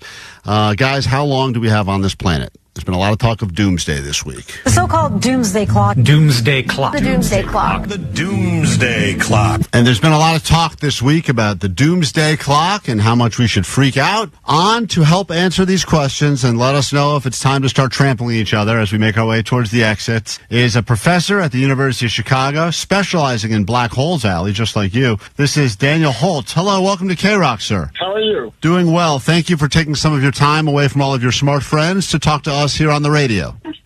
It's my pleasure. I'm really looking forward to it. Look, as a scientist and a professor, I'm sure you know the value of old school radio, right? I mean, when the world ends, we're still pretty important. Any form of communication is good. You are on the security board of the Bulletin of the Atomic Scientists, right? So you are helping... Who are you talking to, him or me, Allie? Not you. Okay, got it. But Daniel, you are one of the people who decides where we're at on the doomsday clock, correct? Yeah, that's right. I chair what's called the Science and Security Board of the Bulletin of the Atomic Scientists. And so this is the group. We meet and we decide the time of the doomsday clock. What's the hazing like to get in on that group? You guys do elephant walk, stuff like that? Yeah, it's mostly just having a track record of, research and interesting things to say about existential threats. When the impossible sit-up. When the rest of us see this headline and go, oh boy, we're closer to doomsday than ever before, we freak out. Is that the right approach? Should we all be freaked out? I mean, part of it is, yes, everyone should freak out, but probably more importantly, there's just things to do, and we should do those things. I mean, it's not game over. The clock is much too close to midnight, but, there are many things we can do to reduce the risk. And the fact that we're not doing them is what's really alarming. So the message, we don't want everyone to go hide, under the covers and give up. We want everyone to be like, okay, let's do the things. So we're now at 89 seconds to midnight, which is 1 second less than it was last year. How does that translate into real time? What do we have, 7 years, 8 years? With the track record of how fast it's moving, when are we going to be at zero? Yeah, that kind of prognostication is difficult. So we don't put direct numbers, even though we have this clock. It's sort of symbolic. It's a metaphor. So, I'm not saying sell all your stocks right now, but we should be worried. And some things like nuclear war, if suddenly, someone decides to push the button, it's all done in 30 minutes. And that could happen at any moment. Oh. For any reason. Oh, God. That's the way the system works. But, for climate change, we're already seeing the impacts. Those impacts will get worse, and they'll continue to get worse for decades. Daniel Holtz is on with us, a professor at the University of Chicago, also on this board of experts that have put together the more accurate timing of the doomsday clock, a headline that captured a lot of attention this past week. Do you have a bunker, Daniel, set up? Do you have an underground bunker like a lot of people do? No, I don't. So I do, in the back of my mind, I do think about what would happen and what I would do. I've set the task for myself to try to prevent all of these things from happening rather than, assume they will and figure out next steps. So no bunker. Okay, but if you did have a bunker, what are some things we should keep in our bunker for a good bunker setup? I'm sure you've thought about that. Well, definitely a radio. Hell yeah. That's a good one. Probably hand cranked or, something, because electricity will go. I'll spend most of my time hand cranking in there. Don't you worry. Yeah. I mean, I think the main message is we really don't, if we're at the stage where everyone needs to go to bunkers, it's too late. The sorts of nuclear exchanges we're talking about, bunkers aren't really going to help. Nuclear winter lasts for a decade. It's really grim. We don't want to go there, and people should not think it'll be fine. So do you think that are you talking about wiping out humanity as we know it, or are we wiping out all the animals and life as we know it on planet Earth? If there's a full nuclear exchange, it's, most living beings on Earth. I mean, what really happens is the food system collapses due to nuclear winter. And so, it won't be pretty for anything. Mm-hmm. And that's when we go to full-on cannibalism. Cockroaches will probably be fine. And then we go full-on cannibalism. Yeah, I'm not sure that'll be the solution either. Right. Well, it's better than veganism. There's no good. Again, probably best to avoid the whole scenario. Right. And so the things we can do is stop treating the environment like a trash can. That's one of the major things we can do. Yeah, and obviously, make sure that your bunker's fully stocked with radios so you can check out KROQ because you want to win tickets while the world is ending. Just win tickets. Yeah, but also, we don't want to have, global conflict. So it's in no one's, the one thing everyone has, it's in no one's interest to have all these terrible things happen. For anyone. Daniel Holtz is on with us. He's a professor at University of Chicago, specializing specifically in black holes. That's another thing people are freaked out about, that we're going to get sucked into a giant black hole. Not very likely, but it could happen, right? I think that's pretty unlikely. I mean, I do study black holes. There are tons of black holes in our galaxy and throughout the universe. I don't worry about black holes spelling the demise of Earth. And as for black holes, how many holes is too many holes? Well, the real question here is, how big are we talking about? How many holes is too many holes is Allie's memoir she wrote in college, but Let's focus more importantly on the end of days. And even though you say that the doomsday clock now is as close as it's ever been to midnight, if things continue the way they are now, if you had to put a prediction on what year that we no longer exist as a planet, are we talking 2028? Are we talking 2035? Is this like my kid's problem? What do you have it at? Yeah, so then it depends a little on what most keeps you up at night. It's trickier. We just know things are going to get worse and worse. And everything that we're experiencing now will accelerate. The storms, the wildfires, the flooding, all of that stuff is going to get much, much worse. And that's already happening, and it will continue. And it will just continue and continue until we stop burning fossil fuels. And I know you've talked about a lot of reasons with the, Bulletin of Atomic Scientists of why you think the doomsday is getting closer, but I didn't see any talk about alien invasion. Where do you stand on alien invasion being the end of humanity? Yeah, I mean, that is certainly one of the scenarios, but again, I think that's very unlikely. So if you're a betting man, what are you betting on? How are we all going to die? I don't have a favorite scenario. I mean, I do worry about all the things we talk about, nuclear and climate. There could easily be a global pandemic that is much, much worse than COVID. These, misinformation and disinformation also are a major issue. I'm not going to pick, you can't pick a favorite kid. Professor, I'd argue the biggest threat facing us all right now is the dominance of the Kansas City Chiefs as we head into the Super Bowl week. Do you think there's anything that can stop the Chiefs, or because you're a smart guy that has access to lots of information, if I'm going to gamble on the game, how do you see me gambling? On this, I really can't weigh in. Maybe just don't gamble at all. That might be one approach. But it's definitely a good distraction from the rest of the world. So in that sense, enjoy it. All right. Well, this guy is on the board, the League of Extraordinary Gentlemen, I believe it's called, right, Allie? Yeah, I think that's right. All right, we got it right. He is a professor. Sounds good to me. He works with a bunch of other smart people to figure out how doomed we all are, and the doomsday clock is unfortunately getting closer and closer to midnight. We'd love to have you back on with us, Daniel Holtz, if we have any other questions for a smart guy like you. Yeah, anytime. I'm happy to come on. Klein, World Famous KROQ. Klein Alley Show. Mornings on KROQ. iAccidentLawyer.com is the way.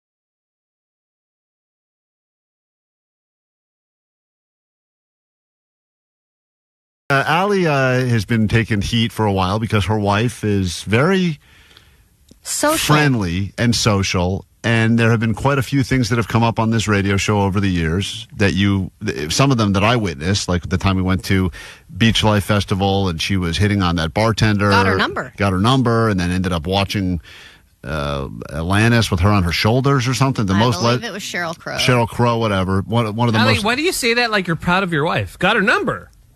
She is proud of her. Because my wife loves me, and she is a very unique person that people want to talk to and want to know. And I'm proud of that about my wife. Yes, there are times where if she's just drinking with my friend and they happen to be topless, I have questions. But overall, I think she is an incredibly loyal, special person, and that's why people flock to her. That's why she's the Riz Master, as Johnny would call her. Right, but there's also been... a lot of those people, like, I don't know who that yoga guy is who had that brothel of women. I forget his name, but...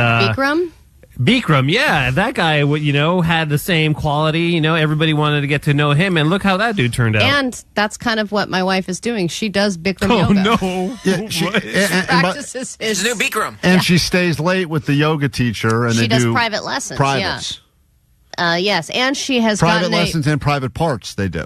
Well, also the owner was kind of massaging her with THC oil one day, which was not a part of what she paid for whatsoever. And none of that's ever happened to me. But what happened the other day is my wife works from home. She's a therapist. I went into... And she uses that voodoo on you, so whenever you confront her with one of these things, and there's a lot of things we just brought up. This is triggering for you and you're projecting. What's really going on? Right. And I'm like, I don't know. I'll just go make dinner. She does some weird Yoda stuff, and next thing you know, Allie's like apologizing and cooking. It's like crazy.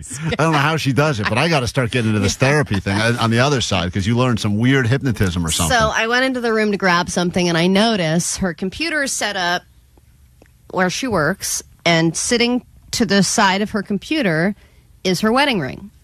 Both the wedding ring and the wedding band. And I'm going, wow, she just finished with a client. She obviously took the wedding ring off for the session for some reason. Why would she have her wedding ring off? Wouldn't you ask questions if your wife took her wedding ring off at all? I know some people take it off if they have construction jobs or whatever. Maybe there's some reason why they don't have it at work or whatever. My wife is not one of those people. She's literally sitting in a chair. Why would she be taking off her wedding ring for any reason? Well, I would not even notice if really? my wife wasn't wearing it. Yeah, I would not guys notice. don't notice. I feel the same about wedding rings that I do about manicures. Never noticed one ever. They get done all the time. I wouldn't notice if my wife came home missing all of her fingers. Wouldn't notice. Wouldn't notice. As long as her mouth worked. And she says, and she'll say to me things like, "Did you notice I got fingers? I got a manicure today," and I'll say, "Nope, didn't even know you had hands." So would it bother you though if you did notice? I It don't would actually definitely know. bother you. I don't even really know if she wears the wedding ring or not wear the. I think it's all about if it goes with the outfit or something. What? Yeah, I don't think. Sometimes I think she has other rings on that aren't mine. Maybe she's married to other people. I don't know That about. doesn't bother you? That then she's walking around and people don't know she's married? Listen, I know. I don't. First of all, I don't think wearing a wedding ring or not wearing a wedding ring matters at all anymore, because I think that sometimes people wear fake ones so they think they'll get hit on less, and I just don't think people care. I don't think anyone respects the ring regardless. No, I think they do, dude. I think you're wrong. I agree. You think people now? Oh, yeah, dude. I've been in situations where I've been in, like, talking or whatever, and then they notice the ring, and then they back off. Yeah, women notice. Guys don't notice. Yeah, I don't think guys don't care. Maybe that's what it is. Guys don't care. Girls care. Right. They're like, hey, is that wedding ring real? And then... So I decided to ask her about it because you guys are always in my head now about this stuff.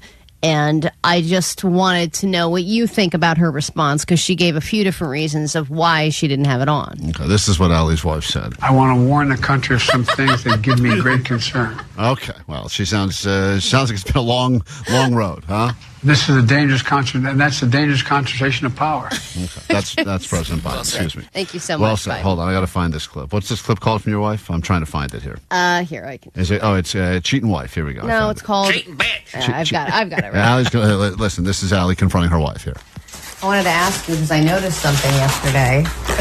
I wanted to ask you because I noticed something the other day. What is all that noise? What are you wearing? Corduroys? You eating something? I don't know. We're in the kitchen. There's a lot going on. Is that Vanessa eating another piece of meat? As soon as I get home, I put a lot of things in my Sounds mouth. very loud. Yeah, go ahead. You want to ask her something? I walked into the guest room after you were finished with a client, and I noticed that your wedding ring was off and it was on the table. Man. What the hell? Wait. She She just literally just laughed in your face. What the? What a great... I mean, I'll tell you. Come on. You caught me. Get back to chopping. I noticed you were having sex with another person in front of me. All right. She didn't really validate. Isn't that what you're supposed to do? Validate? She's about to respond. Well, her not first response validate, was cackling in your face. That was... Play that back. Yeah, I mean, that is wild. Okay. You confront her. I mean, it's a fair question. Why take it off? So I walked into the guest room after you were finished with a client, and I noticed that your wedding ring was off and it was on. Oh, go away, you silly bitch. The table. Yeah, because I was cleaning it. I While made you sure. were working? No, I cleaned it. I don't know when I took it. I was cleaning it during one of Wesley's baths. Already weird, right? Story's getting... What? That does not make sense. Her story has already changed. Cleaning the table. I thought you said By the way, don't you just let it soak or some BS She like that? said she was cleaning her ring, and that's why she took it off. But I'm like, while you were in a session, you were cleaning it? And then she goes, no, it was at a different time, and I just happened to put it there. And I'm like, what? I might have taken it off during work and then cleaned it while he was having a bath, and then I before the fires. She's a terrible liar. Terrible liar. Wow, this is crazy. Okay. It's bringing up the fires now. Allie, does this not concern you? Well, it gets more concerning later. Happened. What? I made sure to put them back on my finger. Both of them were off. Right, because that would be the first thing that you make sure you put back on. Put your phone away. I'm just saying that it was sitting there as if maybe you have a client that, you know. Oh, no. That you don't want to know is married, and then you take it off when you have their sessions. And No, I think I have done that before, though. Oh, man. What? Jesus. Oh my God. Wait no a way. minute. Hold on. So your biggest fear is that she's got certain clients that maybe she doesn't want. She likes know to, she's married She likes for to some play reason. single for whatever reason. For whatever reason. And then she's like, but I have done that. Yeah. And I'm like, what? It's a great idea. I thought of it years This ago. is your opportunity This is the to walk Jedi. away. She's setting it up for the Jedi mind trick. Yeah, I hear it. You're This is a setup. You're absolutely right. There's like that weird thing You that's openly admit to it, you can't be held accountable. But you're telling What the am I truth. supposed to do with this? She's great at this. She really is great at it, Allie. And it is crazy because all of a sudden, I don't even know whose side I'm on anymore now. Right. It's genius. That's unbelievable. Cheating from faraway lands. I mean, she has never been caught because she tells So people. first she laughs, then she says, no, a no. weird cleaning excuse. Right, it was cleaning something or other. And then it was, no, but I do that also, yes. when you have their sessions. And No, I think I have done that before, though. Well, why? Why? Why would you do that? Because when I first started working, I didn't want anyone to know anything about me. So you would take your wedding ring off on every session? Or like for my day at work. Hmm. It didn't last very long. You hear Allie's brain break there. Like, That's awesome. She's good, man.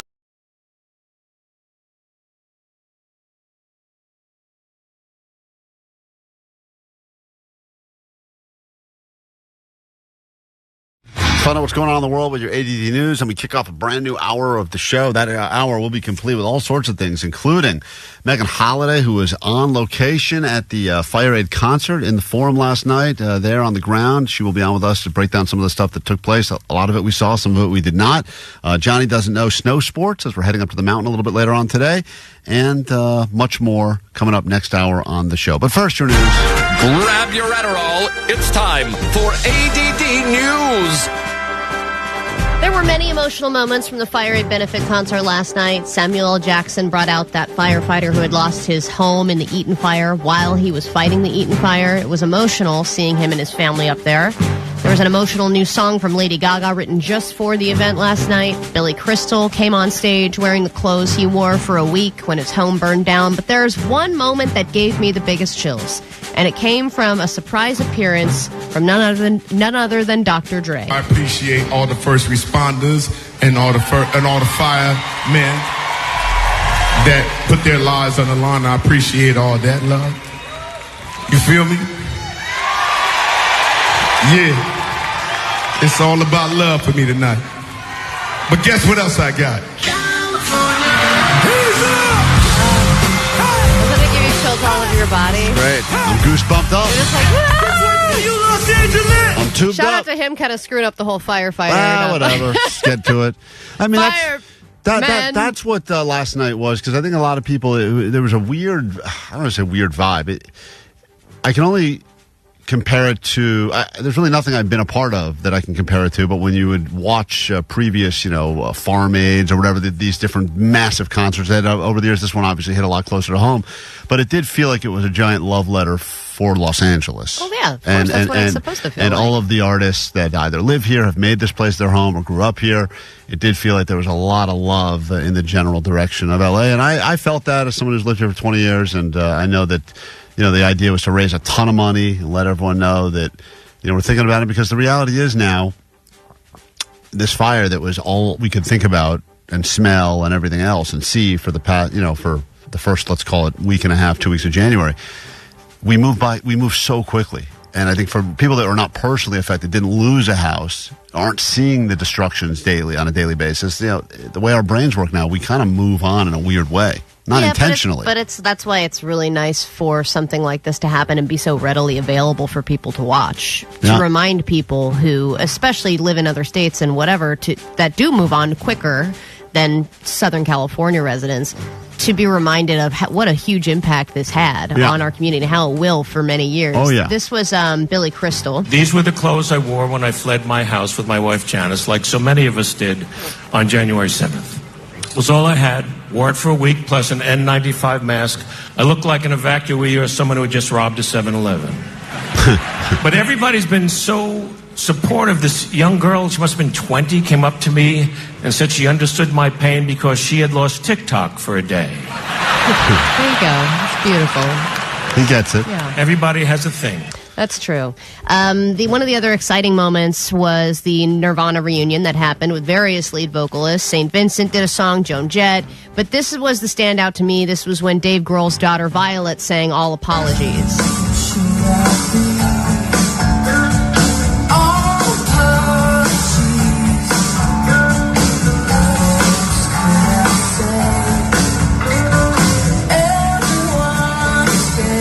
Kind of made me think that this should happen more often. Yeah. I wouldn't hate a little bit of a reunion or a concert or something with Violet Grohl as the new lead vocalist. The cool thing when they have these events, where it's a mix of things and some stuff you've never seen before, is I think in some ways they're dipping their toe in the water. And if the response is positive enough, then potentially you get this again. And right? I love the sub out of female lead singer because Emily Armstrong is killing it with Linkin Park as the new lead vocalist. Right. And I think that having a great voice like this, replacing somebody who's irreplaceable like Kurt Cobain. Yeah.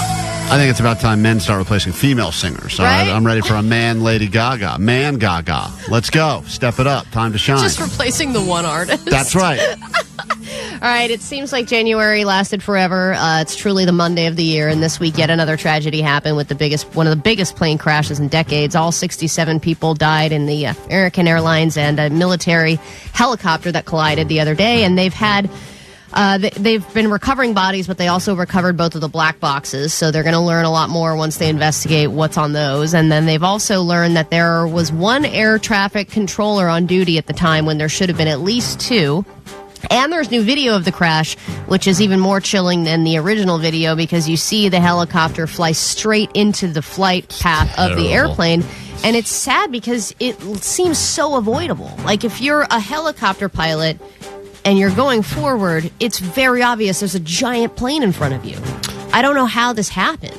Well, they will do their research and they'll come up with some sort of an answer. But from everything it doesn't matter. It's not going to bring back any of these people. But boy, it is like... Looking at that video, I wish I had not watched it. It's so stupid. I got that warning. Sensitive material. Like, let me see this. What's also sad is because there were so many well-known figure skaters on the plane, there's so much video of their routines, and a lot of them were teenagers and children. It's just heartbreaking. We will, on that uplifting note, get into a brand new hour of the show. I had another story, but we don't have time. We don't have time. Hey, Megan Holiday will cheer you up. She's on the phone, so we'll start the hour with her, okay? Klein Alley Show. 106.7 KROQ FM in HD Pasadena, Los Angeles, Orange County. This is the world famous KROQ. All right, Friday morning. Welcome to what could be the greatest hour of your life. Let's make that happen. We got lots to get to. What is the biggest and or most expensive and or most inconvenient thing you had to do because you were guilted to do it by your parents? Parental guilt is a powerful force. Many have experienced it. There's a lot of arguments over Catholic guilt. Is that the worst type of guilt? Mexican mom guilt, apparently Johnny says, is a big level of guilt right there. Catholic mom guilt is pretty bad. That's bad. Jewish guilt has been around for a long time. Everyone argues that their guilt is the most guilt. Their guilt is the most guilt because you've experienced it, but we'll get into that coming up later this hour on the show. Think of your story. Get ready to share with us. We'll do some Johnny Doesn't Know snow sports as we get ready to head up the hill for some Ditch Day fun. And for those of you that are in your car right now heading up to Snow Summit, can't wait to hang out with you today. If you didn't win tickets from us, I'm sorry, but you're still welcome to join us. So if you are planning on going to your job and you're like, you know what, F it, don't feel like going into work today, make a U-turn and we'll see you up on top of Snow Summit starting at 1 o'clock today, Tommy's Bar, for 2 hours of fun, frolic, drinking, and everything else. Also this hour, Well, let's just say hi to her because she's on the phone right now. She was at the FireAid show last Probably night. exhausted. We should talk to her now so she can go back to bed. Have you, Megan? Have you slept yet or no? I'm broadcasting live from my bed. Wow. And I just took my first sip of coffee. So Good for you. That's Megan Holiday was there on the ground, boots on the floor. And just so you guys, I know a lot of people think, oh, you work in radio, you must have gotten some sweet, cushy tickets. That's not the case. You bought these tickets yourself, right? Oh, yeah. Yeah, my bank account is really pissed. Yeah, sure. yeah. But when you were there, did you say to yourself, well, worth it, I'm getting all these once-in-a-lifetime performances? Oh, my gosh, 1,000%. It was, I think, one of the most special nights in music history, and probably for me, it'll be, the top 5, greatest concerts I've ever been to. So worth the spend.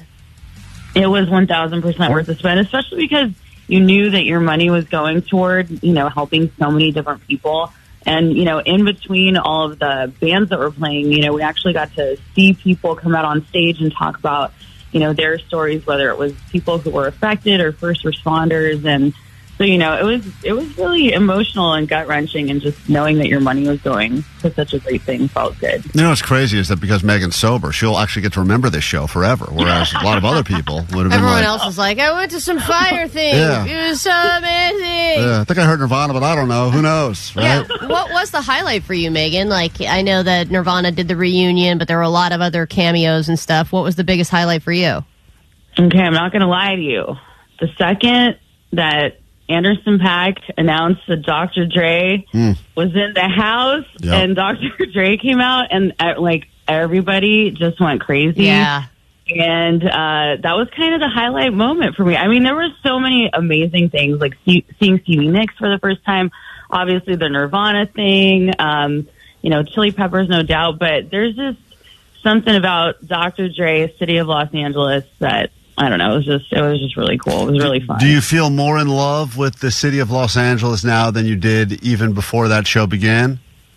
Yes, I would say 1,000%. Okay, then follow-up question. Would you please badmouth the Golden State Warriors, your favorite basketball team? I will hang up this phone right now. Oh, see, there's no California. That's Northern California love. Shame. Did part of you feel a little bit like you're on, they're on stage, you're already there, you've already paid, a pretty penny to be there, and then they're like, if you donate right now, we'll match it, and you're like, Here we go.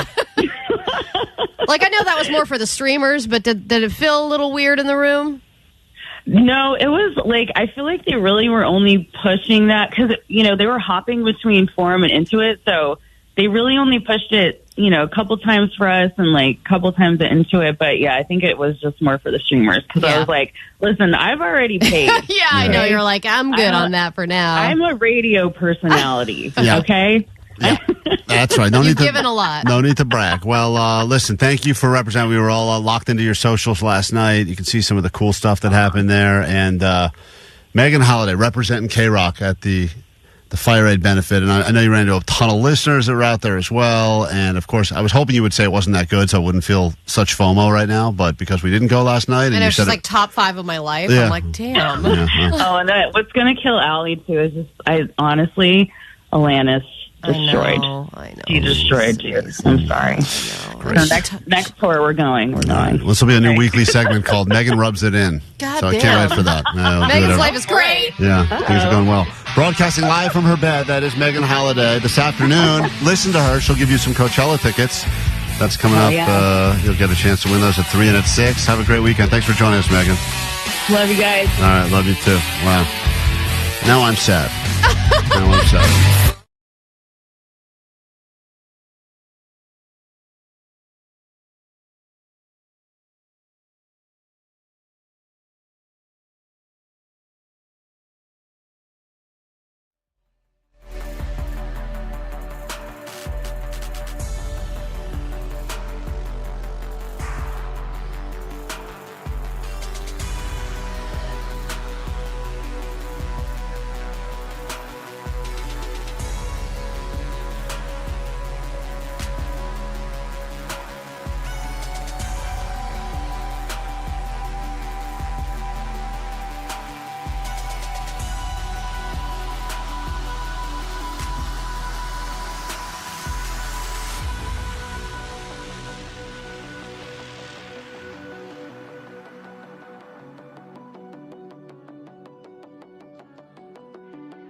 Klein Alley Show, Switchfoot. Wow, people loving that on the text line right now.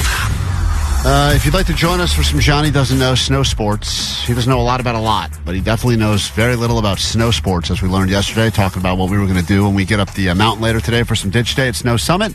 You can get on the phones now, 800-520-1067. It was 1 year ago when we went up to Snow Summit, where Johnny got to actually see snow for the very first time in his entire life. And he couldn't get over it. He was blown away by it. He's already asked a lot of follow-up questions as to what exactly he did see. So he's already forgotten. So he'll get to see snow again today. And it was cold. Even getting in my car this morning down here on the mainland, it was like freezing. So I can only imagine what's going on up there on top of the mountain. You do hate a cold car. I do not like it one bit. When that snowflake, little digital snowflake is there, man, I just decide it's almost time to just go in, hunker down for the winter. Man, I can't believe you make it. Can't believe you make it here to work every day. It's a surprise for all of us, mostly for me. Just fighting the hypothermia alone. Yeah. You know what? You guys mock me, and everyone's already been mocking as to what my ridiculous layered outfit will look like. Did I wear long underwear last year? Yes, I did. Did you wear a coat with a fur rim? Yes, you did. Yeah, I'm looking at it. I see the pictures. Are you going to wear a bodysuit this time? Maybe. I may. I haven't figured it out yet. I got to put it together, because if not... You're going to look like a Mount Everest Sherpa. Oh, God, I'm so jealous. Those real Sherpas, though, those guys, they hardly wear... Their clothes are all tattered and ripped. No, dude, they're like in flip-flops. They're like in T-shirts. I know, it's crazy. That part blows my mind. I know. You see some, like, rich tech billionaire that's like, I always wanted to climb Everest, and they're all, like, got state-of-the-art, most expensive, head-to-toe, REI, top... And then the Sherpa's wearing like a ripped T-shirt and like a pair of like jean cutoffs. I know. We had the opportunity to go there on a trip one time, and all the people that lived in that area made you feel like crap about yourself because you were bundled up crazy, you know, 3 pairs of socks on, and they're just in regular ass clothes, sitting there on a snow-top mountain living life. As you know, today is the last day of January. So for those of you that have been doing dry January, congratulations. Your misery is going to come to an end, but some people need a little bit more motivation, so we'll give you this in the break. When we get back, Johnny Doesn't Know snow. That'll be after this. And now, some dry January words of motivation from very drunk people. Look, booze is always going to be there. If you wanted to dry January, you can take a month off. If you need the booze later, it's not going to go anywhere. When you wake up in the morning and you haven't drank 7 drinks and smoked a pack of cigarettes, you're going to be like, oh my God, I could get up at 11 and I'm going to feel awesome. And 11 is early for these people, is what I'm saying. Let's not even talk about 9 a.m. 9 a.m. is not even involved in this. As somebody who has a drinking problem, I don't know if you've ever done Adderall. It's the way that makes you feel like a superhuman, and then being like, well, I guess I'll just around until the bar opens. You're going to be great. Happy Dry January from Klein Alley Show. Coachella might be one of the most iconic music festivals in the world. All right, music festival goers, the Coachella lineup is here. Let's talk about Coachella. This is going to be epic. The Coachella lineup has just been announced. Headliners are Lady Gaga, Green Day, and Post Malone. All week on KROQ, win a pair of 3-day passes to Coachella. April 11th through 13th and 18th through 20th. Empire Polo Club in Dio, featuring... Hey, this is Billy Joe from Green Day. Green Day, Post Malone, Lady Gaga, Megan Thee Stallion, Travis Scott, Jimmy Eat World. The Prodigy, The Original Misfits, The Beaches, Stephen Doobie, Joe, Basement Jaxx, and tons more.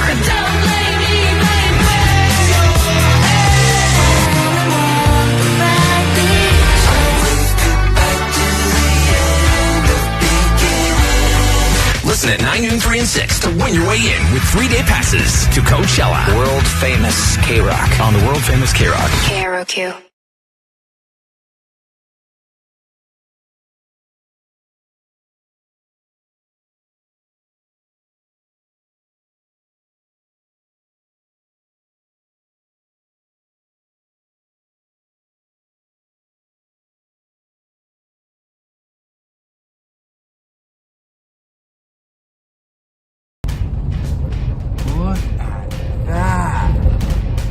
Look at this.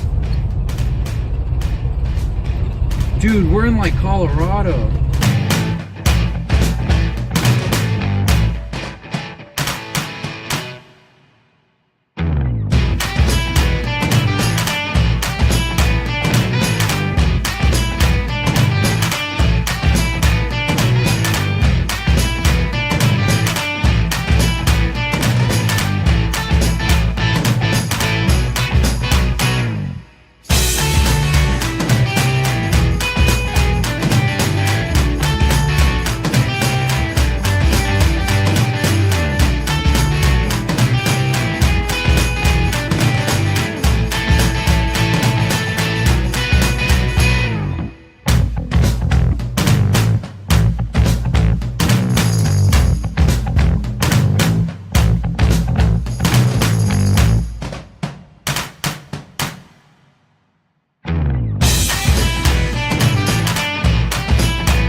More than Johnny. It's time for Johnny, who's entering the KROQ studios right now. Oh, man, my dog does not like you today. He's got his ski mask on already. He's ready for the elements. We're ready. You look like you're about to rob a bank, dude. Yeah, dude. I think Klein's dog is a little racist. No. It's just that, how dare you? Just for you saying that, Allie. You are. A brown guy can't wear a ski mask in front of your dog. What a world. Well, you walked in here. I mean, I'm just saying the dog never speaks. Yes. By the way, I would like all dogs to bark at anyone who's dressed like Johnny right now, walking into. We're not in a snow setting, so yes, you do look very suspicious right now. Well done, dog. Give this dog a treat. Here you go. Good boy. Let's get to it. It's time for Johnny Doesn't Know Snow Sports on KROQ. Johnny doesn't know. Big doo-doo. Oh, Johnny doesn't know. Why are you laughing?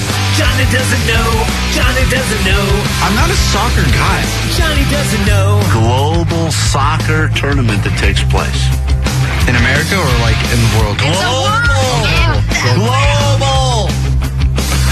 Never heard of it? Not Olympics related.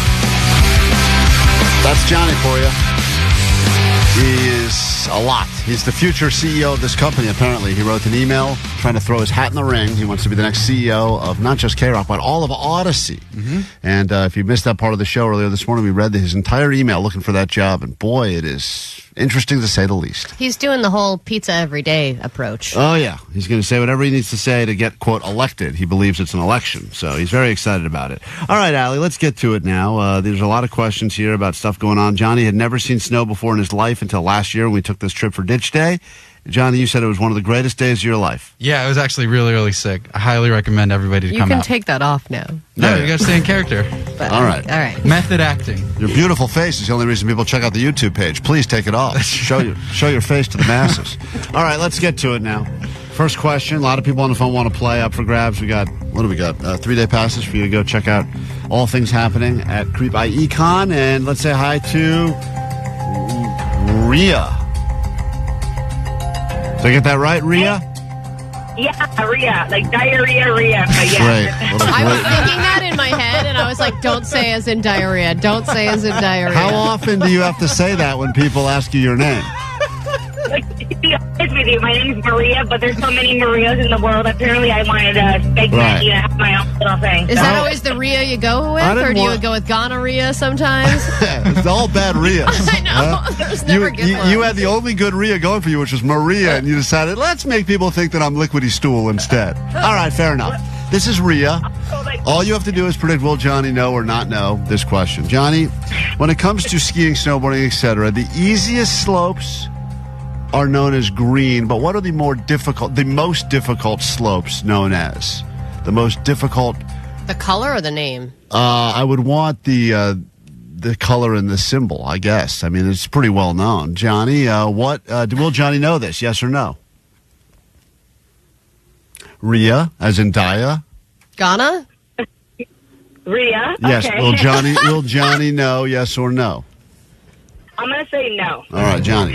Green is the color of the easiest slopes, also known as the bunny slopes, I guess, the easiest ones. What are the most difficult slopes known as? It's a color and a shape. Well, I thought it was pretty simple, like there's only one easy answer, but then you started telling Allie there's colors and shapes involved with the slope. What did you think the answer was? She says you won't know. The easiest slope, the hardest slope is going uphill, like when you're climbing uphill to get to the top to go down. Going uphill would be the hardest slope. Yes, that is very hard. He makes a great point. That is, yeah. And wow. Sometimes you dumb yourself smart. Yeah, good thing you hit your face for these answers. Yeah. These are stupid. Let's be real, though. It's like, what shapes and colors are there? Like, well, if you've ever been on the mountain, you would know. They're very, very obvious. I mean, even people that aren't necessarily skiers or snowboarders, I think, would know this. It's kind of common knowledge. It's known as the one I should avoid at all costs. Right. Oh, red flag. Red flag. A red flag. Yes. All right, he does not know. Hold on. Rhea, hang tight. Good job getting yours right. You ever heard of a double cheeseburger? You got it. Double. You want to hit the double cheeseburgers? It's a lot less intimidating. Johnny, a double black... Don't fill in that one. Yeah, actually. Yeah. Next question. All right, double black diamond. Never heard of that. All right, avoid Never. those. In fact, you know what? I take it back. Those are the fun ones. Go on one of those today. We'll try it today. Oh my God. Have you ever accidentally gone on one of those? Oh, man. Let's say, I just sat down and I was like, help. Yeah, you butt scoot down the double black Yep, diamond. yeah. Let's say hi to Curtis, Simi Valley. Welcome to KROQ. Hello, Curtis. It's like Dia Curtis. I got it. Thank you. Now I know. Dia Curtis. Very funny. Yeah. All right, here we go. Dia Curtis, here is your question. It's really for Johnny. All you have to do is predict will he know or not know. The Iditarod, Johnny, is a long-distance sled race that happens annually in Alaska. How are the sleds powered in the Iditarod? How do they move? That is the question for Johnny. Will he know this, yes or no? Oh, I mean, I think this is obvious.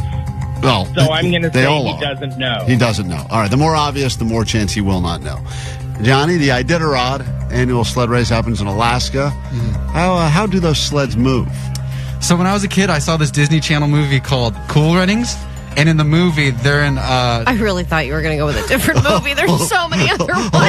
Hold on. Let him cook, as he likes to say. All right. Let me cook. Yeah, so you saw Cool Runnings. I saw Cool Runnings, and it was 4 Jamaican dudes, and they're like singing the song, and they're pushing in the toboggan, in the little sled, and they're like, go, boom! And then they go down the hill, and they go sliding.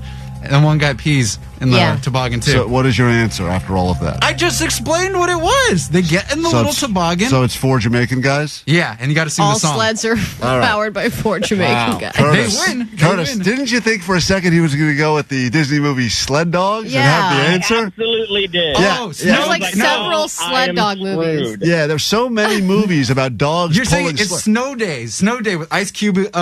Cuba Gooding Jr. The other guy. Yeah. Anyway, the answer is dogs. That's how the sleds move. Dogs. Oh, not when they race though. You said when they race and they go downhill. Yes, they race. The Iditarod. Being pulled from they race dogs. with the dogs too. What they you're have a pack of dogs. Yeah, you're talking about. You mixed together about 9 different things in your answer. Wow. You were thinking of the bobsled, which you also said toboggan. You got a lot wrong. But regardless, it was... Cool Runnings is an incredible movie. Yes. Incredible 10 movie. out of 10. Feel the rhythm. All right, we move on now. Johnny has gotten nothing right so far, which means everyone who's predicted he will not get them right is doing very well. And let's say hi to Saul in Los Angeles for a shot at Johnny Doesn't Know. Winter sports. Hello, Saul. Hey there. Here we go. Johnny, what is the thing called that keeps your boots connected to your snowboard? What is it called? I know you've never done this before, but it wouldn't stop you from knowing it, I would think. There's something that would keep your boot connected to your snowboard. What is it called? Will Johnny know the answer to this, Saul? I'm going to say no. Yeah. I like when people pretend to think about it. Like they know they're going to say no, but they go, it could be yes, but I'm going to go with no. Johnny? What is it called? Now this is tough because I think it's just a latch. Isn't it just a simple latch that clicks on and off? But it has a name. A wench? A wench. Like you go like on and on? You know, on and on. All right. You know what I mean? Job, looking at me and saying wench going on and on? Yep. Yeah, like the little latch. Like the That's little... your guess? Latch? Yeah, the little I'll latch. start you off. Not that it matters now. Binary. All right. Binding.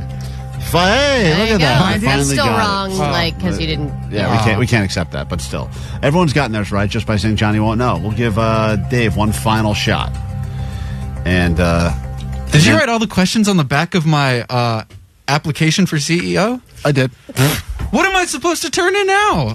This was the one to turn in that you printed? Yes, the guy's in the office. Didn't realize it was printed so poorly. Well, spoiler, you can print another. Here we go. Yeah, I guess. No, we've actually added a toner for the year. We've gone through our 2025 toner. Oh, no, we didn't even get through the month. I know. Dave? What up, KROQ? How you doing? All right, here we go. Will Johnny know or not know? Johnny's the man. He is the man, Why, but thank he you. doesn't know a lot of stuff. So I will end it with this one. What are 2 different types of ways you could go up the mountain if you are going to ski or snowboard? There are different methods, different approaches for getting up. What are 2 of them? I need the names. Come on, Johnny. I got faith in you. Let's go. You think Johnny will he'll know this? You think he'll know? All right. He's the only guy who's gone with you. Johnny. Mm-hmm. What are 2 types of ways? Okay, so I'll have you know. There is one way. You could obviously take the ski lift, and it goes up, and it does a little turnaround, and then it comes back down. That's one way. The other way, I think you're trying to trick me too, is either walking or or taking. You cannot walk. You can walk up it. And in a case of an emergency, what are they going to have you do? What kind of an emergency would you have to walk up the hill for? What if the ski lift gets stuck and you're up in the sky and they're like, everybody walk down, jump from the ski lift? I'm not talking about down. I'm talking about up. Oh, you're trying to get up the hill. Then let's say the big... Why would they make them walk down when they can all ski and snowboard down? There's so many problems. Even walking down makes no sense. Yeah, all of his answers are wrong. You've given us one, which is... Guys, take off your skis and snowboard. Everybody walk down. Start walking, you'll get down slower. Okay, can I change my answer? No, you cannot change your answer. I guess that you does make cannot sense. change your answer. Johnny? The little, you know the thing at the airport you stand on, the treadmill, and it goes like, brrr, you can stand on that too. Huh. That counts. What's the official name? Escalator? Floor escalator? I don't know. Floor escalator? You think the floor escalator is is your answer? Yeah, I was looking for a variety of things like chairlift, gondola, rope lift. I mean, there's a couple of different methods you could use. Helicopter. I know which one he's talking. He's talking about the bunny slope training ones. The ones that it's like that little angled people mover. He couldn't name two, though, unfortunately. That was two. I might have given three. All right, whatever. Let's say I Dave's might have right as well. given three. Allie, Dave got his. Saul got his. Rhea got hers. And who else played? Curtis got his. Who's going to win the tickets? All right, I'm going with... Vanessa, give them all something. We got a bunch of these we haven't given out yet this week. Send them all. Diarrhea, Diet Curtis, Diet Saul. They're all going. You're all winners. You're all going to Creep Icon. Congratulations. Here's your Green Day. I walk a lonely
What is the most amount of parental guilt you've ever received in your life? I just found out on the text line, someone claims that they only had a kid because they were guilted into it by their mother.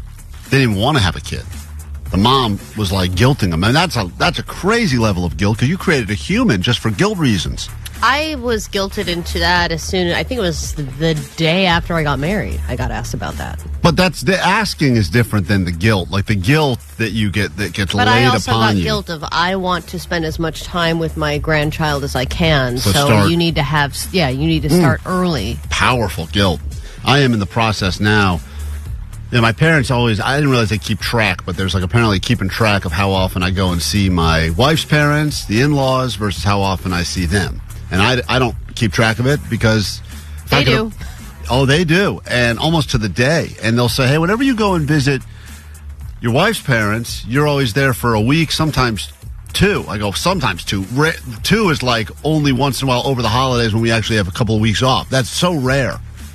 They go, when you come and visit us, it's like a day or 2. And I go, yeah. It probably is. That's right. And it's a long way to go because they're on the East Coast. But I say after 2 days, I know how things are going to play out, so I try to get the hell out of there. Yeah, but also is the setup different? Yeah, it's terrible. Because like my in-laws have a less comfortable setup than my mom's house, you know, so it's more comfortable because there's more space and things like that. So we end up staying there more, but then it is weird because it's not equal. And then my mom guilt trips us into if we were like gone for more than a day, she wants us back there. Also, hate to say this too, but as you know, if you have kids, they probably have favorites when it comes to grandparents. And sometimes they'd rather see certain grandparents because they're the favorites because they give better stuff or they have better cereal or whatever. Are you saying your mom is not the favorite grandparent? I'm not going to say that on the radio, Allie, but... So man, the point your is, parents are the reject grandparents? So I didn't say that, but the point is there's been a lot of guilt that was put on me recently to go see them with the kids. And I started like going, you know, this is now a level of guilt that will result in, you know, we start pricing out tickets and everything else. That gets into like the thousands of dollars range because tickets, it's not cheap to fly anywhere anymore. So you go like, is that the most, that's such an expensive price to pay for guilt. And then I realized other people have probably paid a lot more for guilt. Oh, yeah, absolutely. Or had to, like, move. I mean, there's sometimes, or have relatives move in with them, which completely alters everything. Dude, just on guilt. The move-in guilt, that is a terrible one because not only are you making your own home environment less comfortable, if you have a significant other, they're probably even more pissed at you. And then you're the mediator between your mom and your wife, and that's a weird situation, and it's definitely not saving anybody money. What is the most powerful guilt? It's got to be mother guilt. Has to be the strongest. And I know you could argue it's Catholic mom guilt, Jewish guilt. Everyone claims that Mexican mother guilt. Oh, we have Southern Baptist guilt on the text line. That's a different level. It's funny because they're all kind of the same, but there are variations of them. There is a slight difference. Sometimes it's passive-aggressive guilt. Sometimes it's very direct, like almost like, you know, if you don't do this, you don't love. I mean, it gets to like almost a extreme guilt level. Yeah, and then I think also old people guilt has a separate. Oh, that is so true. It because it's like, well, nobody ever calls. Right. I don't have much time left. You don't care, and I just live alone. I'll die alone. There's also like you're like, okay. There's also birthday guilt. Like Allie pulled on her friends to get them to go to that hotel with her. You know, it's my birthday. I guess I can sit by myself, or you could all come. That's a big level. That's a big type of guilt right there too. Okay. Or if somebody's house burned down. Yeah, well, that's compassion. That's slightly different. No, but Klein, I mean, you have a friend whose house burned down. Right. And I'm sure that you're treating him a little differently because you feel... I don't feel guilty. I didn't create the Santa Ana winds. You should. You gave the guy your used underwear. Okay, I gave him things to help him rebuild, and that's what I had. Literally gave him the underwear off my ass. And then you took his other donations. Did not take... Gave him you his... should feel guilt about that as well. I'm wearing one right now. Very comfortable. It's a very specific type of guilt. Vanessa, you claim that your mom puts guilt on you?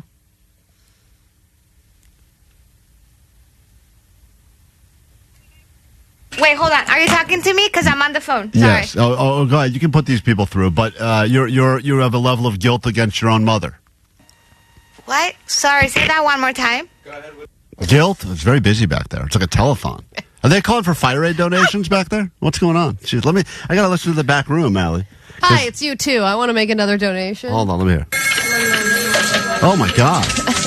Hello, this is Vanessa. It's crazy. Hello, back there. how much is your pledge? Congratulations. All right, let me get your information. We were arguing yesterday. I was saying that my mom's guilt was the strongest. Vanessa said, your mom's guilt doesn't touch my mom's guilt. I said, I don't know how that's even possible. There's a whole level of guilt. She claims that if you move to this country, there's a level of guilt associated with trying to succeed in this country because someone moved here to give you a better life. Right. So, yeah, my mom doesn't put this guilt on me, but I just feel it naturally. She sacrificed so much to come here, so I feel like I have to be successful for the sacrifice that she made. Oh, and what did I say yesterday? You said, don't ask me about this, I'll cry. Do not ask me because I'm going to cry. Are you crying? It's tugging at my heart, yes. Yeah, but that... Honestly, pass. Another guilt that she gives me, that's like, this is a regular guilt. You can't pass. Is that she tells me call my brother more. That's it. Okay. Pass. Okay, but that's not how pass works. You answered the question. So she guilts you into calling your brother more. Yeah, and then I'm like, do you guilt him to call me more? Right. Well, then also your relationship with your brother isn't necessarily the best, so it's awkward probably to call him because you're being told to. Awesome. Woo!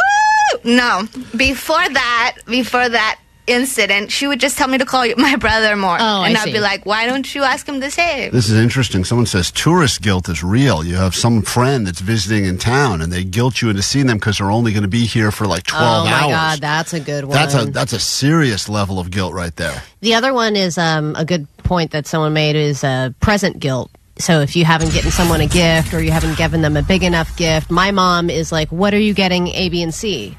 Oh, well, you should probably get them more than that. Or it makes you feel bad about that. Yeah, and like kind of dictates what the gifts are going to be and decides if they're good enough gifts. Yeah, very powerful. Very powerful, that guilt. You can be weaponized so carefully. We got to take a quick break. We'll get to these calls. We got your ADD news to get to in a moment. Pass. We'll get to your pass. Coachella tickets, 15 minutes away, right here on KROQ. Klein Alley Show. KROQ. KROQ. Klein Alley Show. Imagine never paying for groceries.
Believe it. We're entering the tail end of ASO, the greatest 3-month span of the year, August, September, October. We're getting into the O part of it, so get ready for that.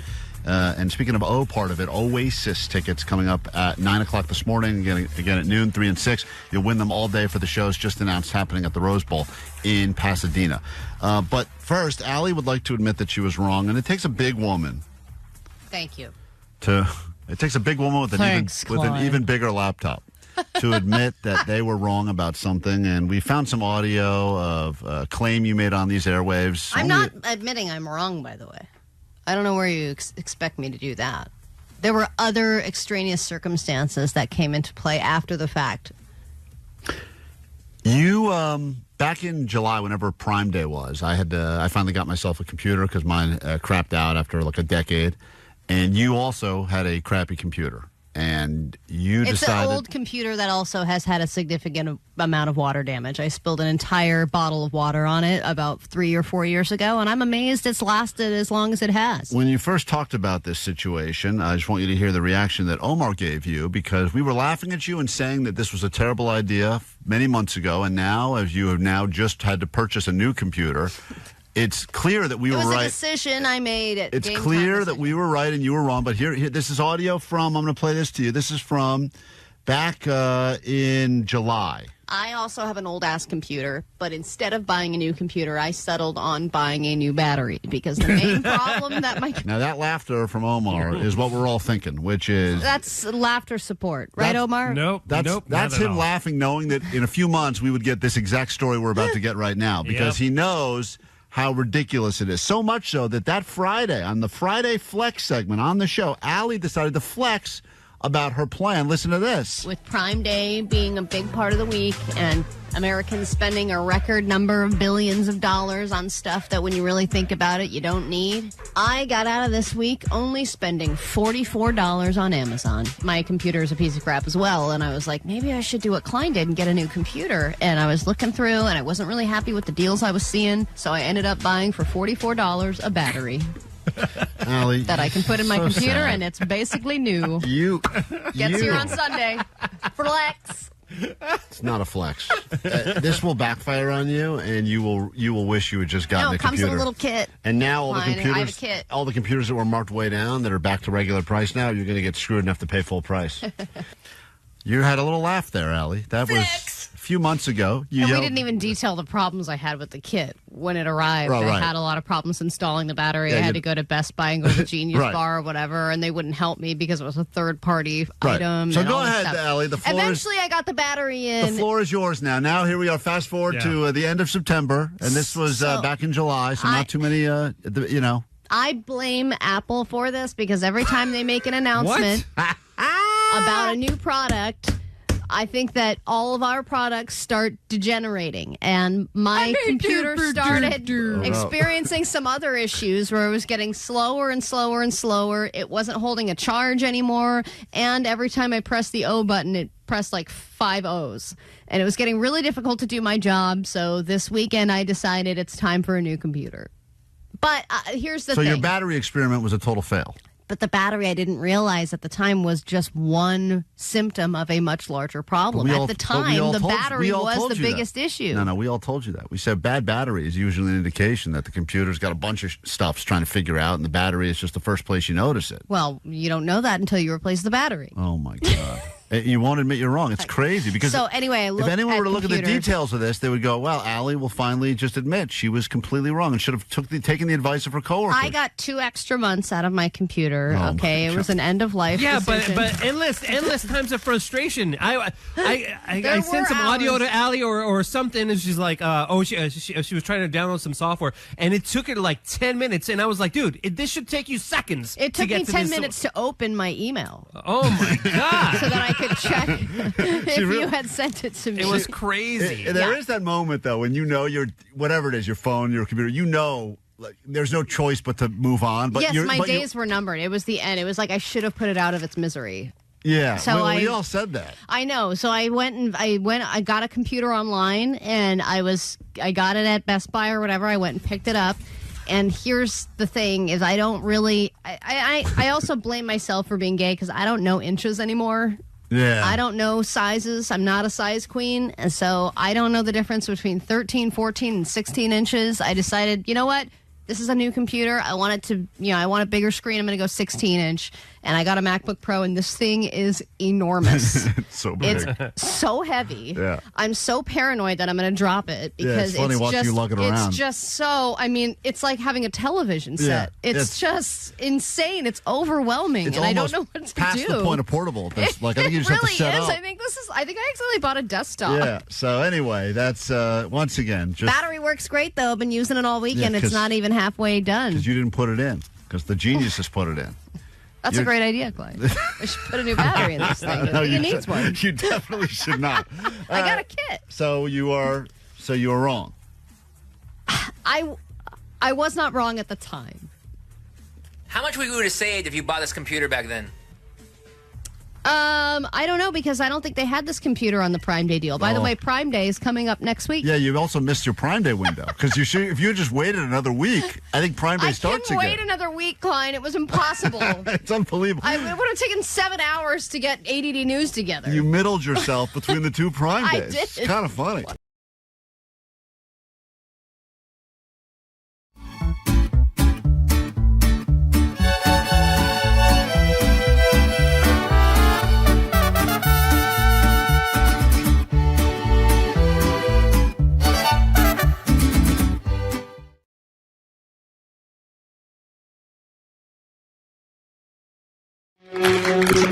5 minutes away from your Coachella tickets, 3-day tickets to go see Coachella. Perhaps you're having FOMO after looking at all the artists that took to the stage for FireAid events that took place all over Los Angeles last night.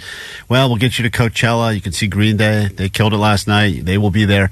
Lady Gaga there last night. She will be there as well. And we will get you in coming up. But first, your news.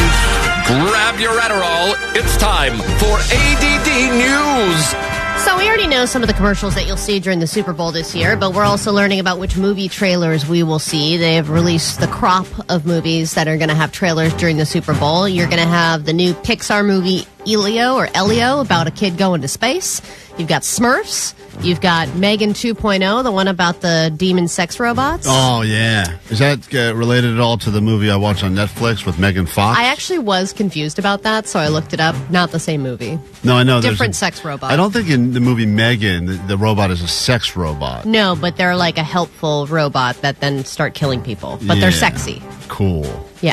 Love it. I think we're going to get a lot of sexy robot movies coming up in the near future. I think so, too, and I like it. I'll be at all of them. It's funny that it's like Smurfs, Pixar movie, Megan 2.0, then Lilo and Stitch, The Thunderbolts, then the Fantastic Four, the new Jurassic World movie, then How to Train Your Dragon, and Mission Impossible: The Final Reckoning. And one thing I found interesting was that the new James Gunn movie Superman will not be airing their trailer during the commercial. Instead, they're airing their new trailer during the Puppy Bowl. Oh, Puppy Bowl's back. I got to get some money on that. I always forget to put in my bets. And I feel like ad space on the Puppy Bowl should be worth something, too. I'm sure they get good money. I mean, I'm sure they get more money than they would normally get on Animal Planet or whatever channel has the Puppy Bowl. Which we don't even know. The Puppy Bowl is their Super Bowl, I would have to imagine. And I think a lot of those animals, I believe, if I'm not mistaken, the winning team gets adopted and the losing team gets euthanized, I think that's right. Yeah. And so the stakes are very high.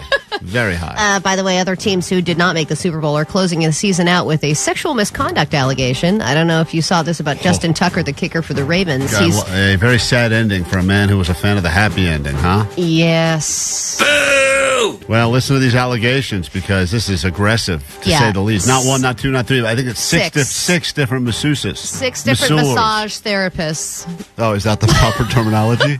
Masseuses, masseurs, massagers. I don't know what they're called, but slut bags. I didn't know. I didn't say that, Allie. How dare you? So they are all accusing him of being inappropriate during massages, exposing his genitals, brushing them with his pee-pee, asking them to massage his pelvis while he wiggled the sheets down to expose himself. Some of them end massages early because they were so uncomfortable, and they said this has been going on for years, but he says that these allegations are unequivocally false. All right. Well, you got 6. I mean, you think that was a big plan to join forces and be like, let's go ahead and I feel like besmirch this massage kicker? therapists, that probably happens to every single one of them. Right, you've done that job long enough. You know who's attempting and you're not going to lie about it. Right, I would think that's You're going to be like, hey, it's known that this guy's a douchebag. And you just it's known, exactly. All right, the Mona Lisa is probably one of the most famous pieces of art of all time, but it's moving, and the question is where? It's the most famous depiction of resting bitch face ever made by Da Vinci, not Van Gogh, because I said that earlier and I'm an idiot. But as usual, the woman is causing problems at the Louvre and being dramatic, and so many people want to see her that it's creating an overcrowding problem that they're unable to handle now at the Louvre. It's getting harder and harder to control it, and not only that, it's making all the other paintings in that room feel really bad because nobody gives a crap about them. So the Louvre says that they're now planning to give her her own room But then it's funny because Italy's jumping in, and they're like, dude, what about us? It's the biggest draw at the world's largest museum. It's right there. The Mona Lisa, a resident of the Louvre for most of the past couple centuries. Now some in Italy want to change her address. Yeah, because Italy's saying, dude, it's Da Vinci. Like, Right. we lay more claim on that than you do, France. And if you're having an overcrowding problem, guess what? Why don't you just send her our way? We're more than happy to host her, and then the Mona Lisa can just live in Italy from now on. Yeah, What's but the I big feel deal? like Italy's got a lot of other cool stuff. Does France have that much other cool stuff? Italy's got the Sistine has a ton Chapel. of I think the cool Mona stuff. Lisa is cool. I've seen it, and it's lame. It's so underwhelming. It's a big to do about nothing. It's meh. What's frustrating too is that you get there and they're like, by the way, keep going this way for the Mona Lisa, and you're like, okay, and then they're keep going this way for the. It's like an IKEA, right. like you're going through all Yeah. these different sections to eventually get to the one part that everybody Well, cares about, which is either the Sistine Chapel or the Mona Lisa. Same thing. They drag So you through tiny. the gift shop. It's they drag so you through. tiny, They make you walk yes. through all the stuff, And then they you finally also get tell to it. you can't take any flash photography because it's really harmful to all the paintings and the art and everything. And then as soon as you get there, everybody takes out their flash photography. Yeah, and of it's course. Why would you and not? you feel... Well, because they've asked you too many times, and they're saying that it's really bad for the art, and nobody gives a crap. No, but people want to capture that moment. But I get it. But it's like one of the most weird feelings that you're just around a bunch of people with their cell phones out, obsessively taking video and photos of this one thing that you're like, it really loses the appeal. They say the same thing in You just feel the sad. Sistine Chapel. No pictures because it'll ruin the art. I mean, it's like a giant ceiling. It's all the way up. So everyone's basically holding their phone like they're doing upskirt shots. Yes. And everyone's like, "What are you trying to look up my skirt?" Like, no, I'm trying to take a picture of the ceiling. Move your skirt And then out you're of the trying way. to just like calmly look up and have a moment, but you can't really enjoy it because it just feels like a mob. It's I don't- really, really weird. I don't get it. All right, you the can great- see. You can go to the gift shop and you can literally see all those paintings on T-shirts at the gift shop. You don't need to go to Yeah, the and actual. guess what? It's the same. Same. All Same right, G. the Grammys are this weekend. Of course, everybody expects Taylor Swift to win a million awards again. But Klein, I thought I'd share this because I know everybody thinks that the Eras Tour is the most attended tour of all time. But that record actually goes to our very own Chris Martin of Coldplay. With the Music of the Spheres World Tour, he holds the record for the most attended tour.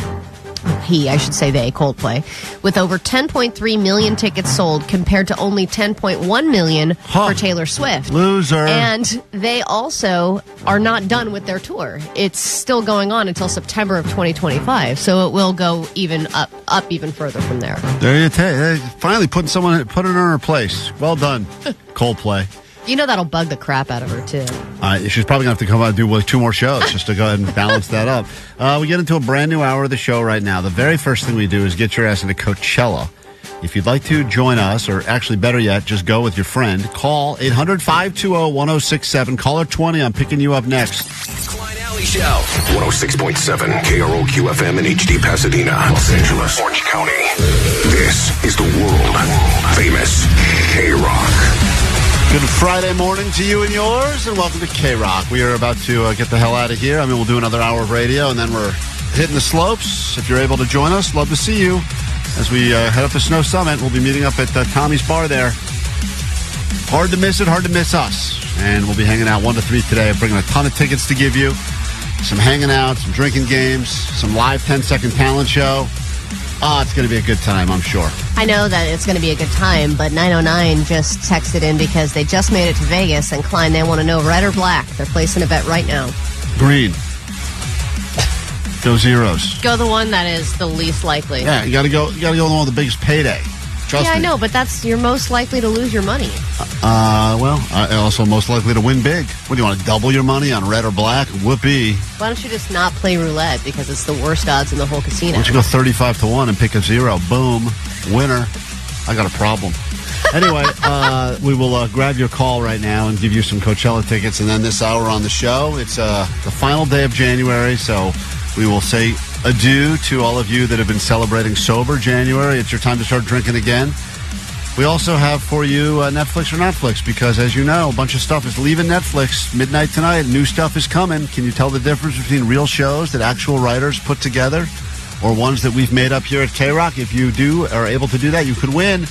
And winning is all about feeling great. Isn't that right? Caller 20, which puts us in Hacienda Heights. Hello? Hello? Who is this? This is Alyssa. You are caller 20, Alyssa. Hello. God. This is insane. Let it soak in. You're going to go to Coachella. I've been trying all week. Oh my gosh. Well, how does it Insane. feel? Worth it? So worth it. Yeah. Like, I'm seeing Green Day again. Seeing Green Day again. You excited. can never see Green Day enough. That's how I feel about it. Hold on 1 second. Don't hang up. Don't freak out and disconnect like people have done before. Last night, of course, Green Day was at the Forum, joined by Billie Eilish on stage for a beautiful song. And then there was a bit of a Nirvana reunion. You may see that trending today. So let's give you some Nirvana as we get into this brand new hour of the show. On a Friday morning here, it will all climax with the very exciting weekend song as we officially get into the weekend together this hour on KROQ.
like to publicly apologize before we have to I'm deal just with going off what I saw. Allie was I've never claiming seen the movie. that the movie Megan was about a sex robot. A lot of people on the text line informing us that it's about a child robot. It's not a doll, a kid's doll. In the trailer I just saw for the new Megan movie or whatever, it looks like an adult woman who is also a sex robot or a sexy robot.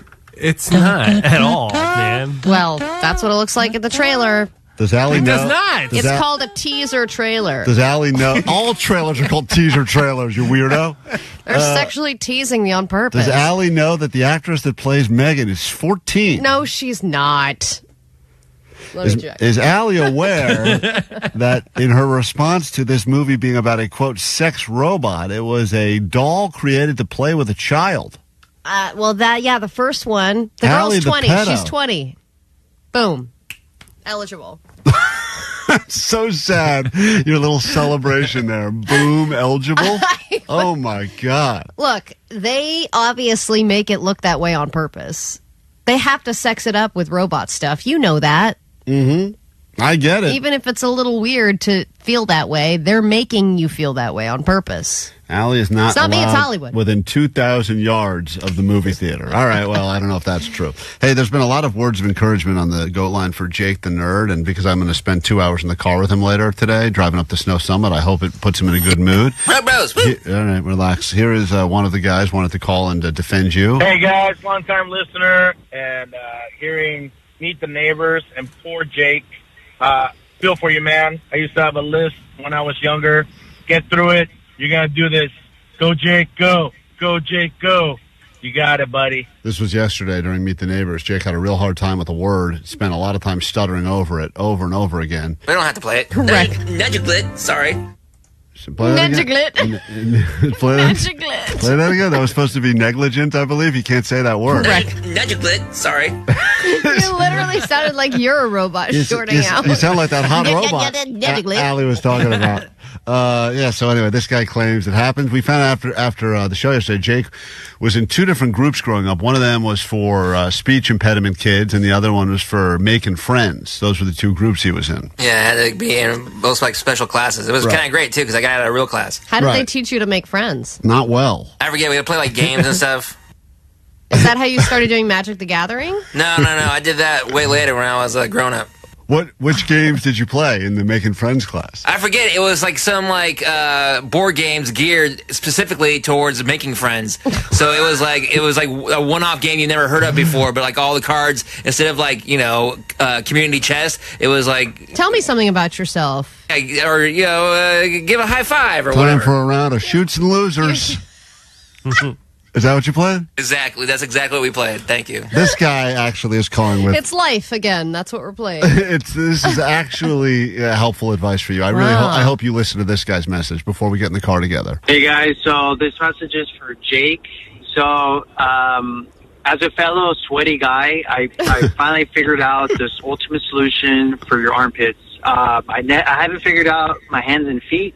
Okay, this is your people, What? Jake. This guy is I don't have problems with my hands or feet. This guy sweats through every part of his body, and he's got advice for you. I hope you listen before we're in the car together for 2 hours. But the armpits, I got that locked down. So what you want to do is you want to buy 3 products, okay? And all of these can get purchased on Amazon. It's a 3-product solution. That's how sweaty Jake's pits are. Right now, his current solution is just wearing paper towels in his armpits And during this the day. took him probably years to develop this cocktail. So the first one, and I know it's going to be funny, but it's called the Thai Deodorant Crystal. I think they just call it that because it looks like a crystal. I feel like Jake probably has that in his rock collection. I got other crystals, I use The for it. second product is called Certain Dry Roll-On, and then the third one is Certain Dry Solid Stick. Jake leaving for work every day is going to be like one of those NASCARs in the pit crew. Well, I am certainly dry. I guarantee it. If I use that, I'll sweat through it. Allie has just created a new product called Allie Dry. I'm certain. Allie Certain Dry Forever, based on your problem. So here's the process. You take a shower, make sure you clean really good. Afterwards, you don't want to dry your armpits just yet. You want to do the Thai crystal, you just wipe it all over your armpits. Oh, my God. I'm so... It ain't going to work for me. I guarantee it. You've tried all of this? I've tried all sorts of stuff like that, special deodorants, all that stuff, but it's caused by anxiety, so it doesn't matter what I'm wearing. So you've tried those crystals? You've rubbed. I haven't tried the crystals in particular, but I've tried all sorts of special deodorants and stuff and they don't work. Yeah, but you have crystals that you use to keep you calm. Yeah, that kind of stuff is better. Use some of these pit crystals this guy's talking about because clearly they work. I got pit crystals on the totem pole of crystals. I just feel so bad for the ones that are pit crystals. Air dry, and then you want to do the roll on. This guy's giving you. Now, don't go crazy on that one because full disclosure, it does sting. You want to just cover your armpits. Oh man, this sounds like such a process just to live life. And then finally, let that air dry, and then you want to do the solid stick after. Just do 2 wipes each pit, so 1, 2, 1, 2. I put on Jake's shirt at Acoustic Christmas after he did his 100 push-ups. It was the wettest shirt I've ever put on in my entire life, and He had just got there. Yeah, because I was anxious because we were in front of all those people. Now, this is going to sound funny, but just trust me, you want to do the chicken dance a little bit afterwards, make that nice and even. Mm-hmm. And then afterwards, I promise, man, you won't sweat, and even if you do, it won't smell. Great, Jake, listen to that guy, please. You should do try videos for pit stuff. Like if someone wants to send you their solution and you can try it and give a review and until you find a real solution because it's no way to live, Jake. The only way, there's a surgery you can get. I want to take the surgery, or you just have to get comfortable enough in your own surroundings that I don't sweat. That ain't happening. But maybe you should go with the surgery. Yeah, we should. It's only $10,000. What do they do? Give you a different body? No. You take the sweat glands out of your pits. Whoa. They super glue his pits shut. Someone said on the text line. That's a good idea too. Hey, Ashley, go ahead quickly. We're way behind. What's up? Hey guys, sweet real quick. I work in special education, and hearing that Jake was in social skills groups and in speech makes so much more sense now. Hearing him speak on the radio, so totally makes sense. Spot on. So you were confused about this weird guy, but now that he used to go to special making friends classes, now he kind of makes more sense to you. Yeah, totally. Yeah, more or less. You like him more now or less now, or? They have a soft spot in my heart. I like him more. Yeah, I agree. He's like one of them feel-good stories where you root for Play that. Shoots and Losers together. I don't feel good. No. None of us feel good. Well, it's 2 hours of my car ride. Quick break. Back in a second. Netflix, Notflix. The new month means new shows. Want to play? Call us now. 800-520-1067. That's next. Coachella might be one of the most iconic music festivals in the world. All right, music festival goers, the Coachella lineup is here. Let's talk about Coachella. This is going to be epic. The Coachella lineup has just been announced. Headliners are Lady Gaga, Green Day, and Post Malone. All week on KROQ. Win a pair of 3-day passes to Coachella. April 11th through 13th and 18th through 20th. Empire Polo Club in Dio. Featuring. Hey, this is Billy Joe from Green Day. Green Day, Post Malone, Lady Gaga, Megan Thee Stallion, Travis Scott, Jimmy Eat World. The Prodigy, The Original Misfits, The Beaches, Reba Doobie, Joe, Basement Jaxx, and tons more.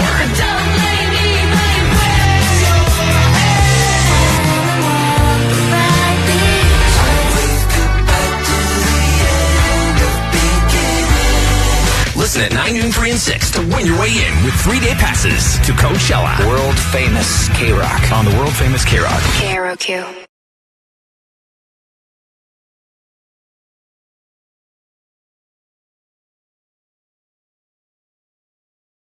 It's time for Johnny, who's entering the KROQ studios right now. Oh, man, my dog does not like you today. He's got his ski mask on already. He's ready for the elements. We're ready. You look like you're about to rob a bank, dude. Yeah, dude. I think Klein's dog is a little racist. No.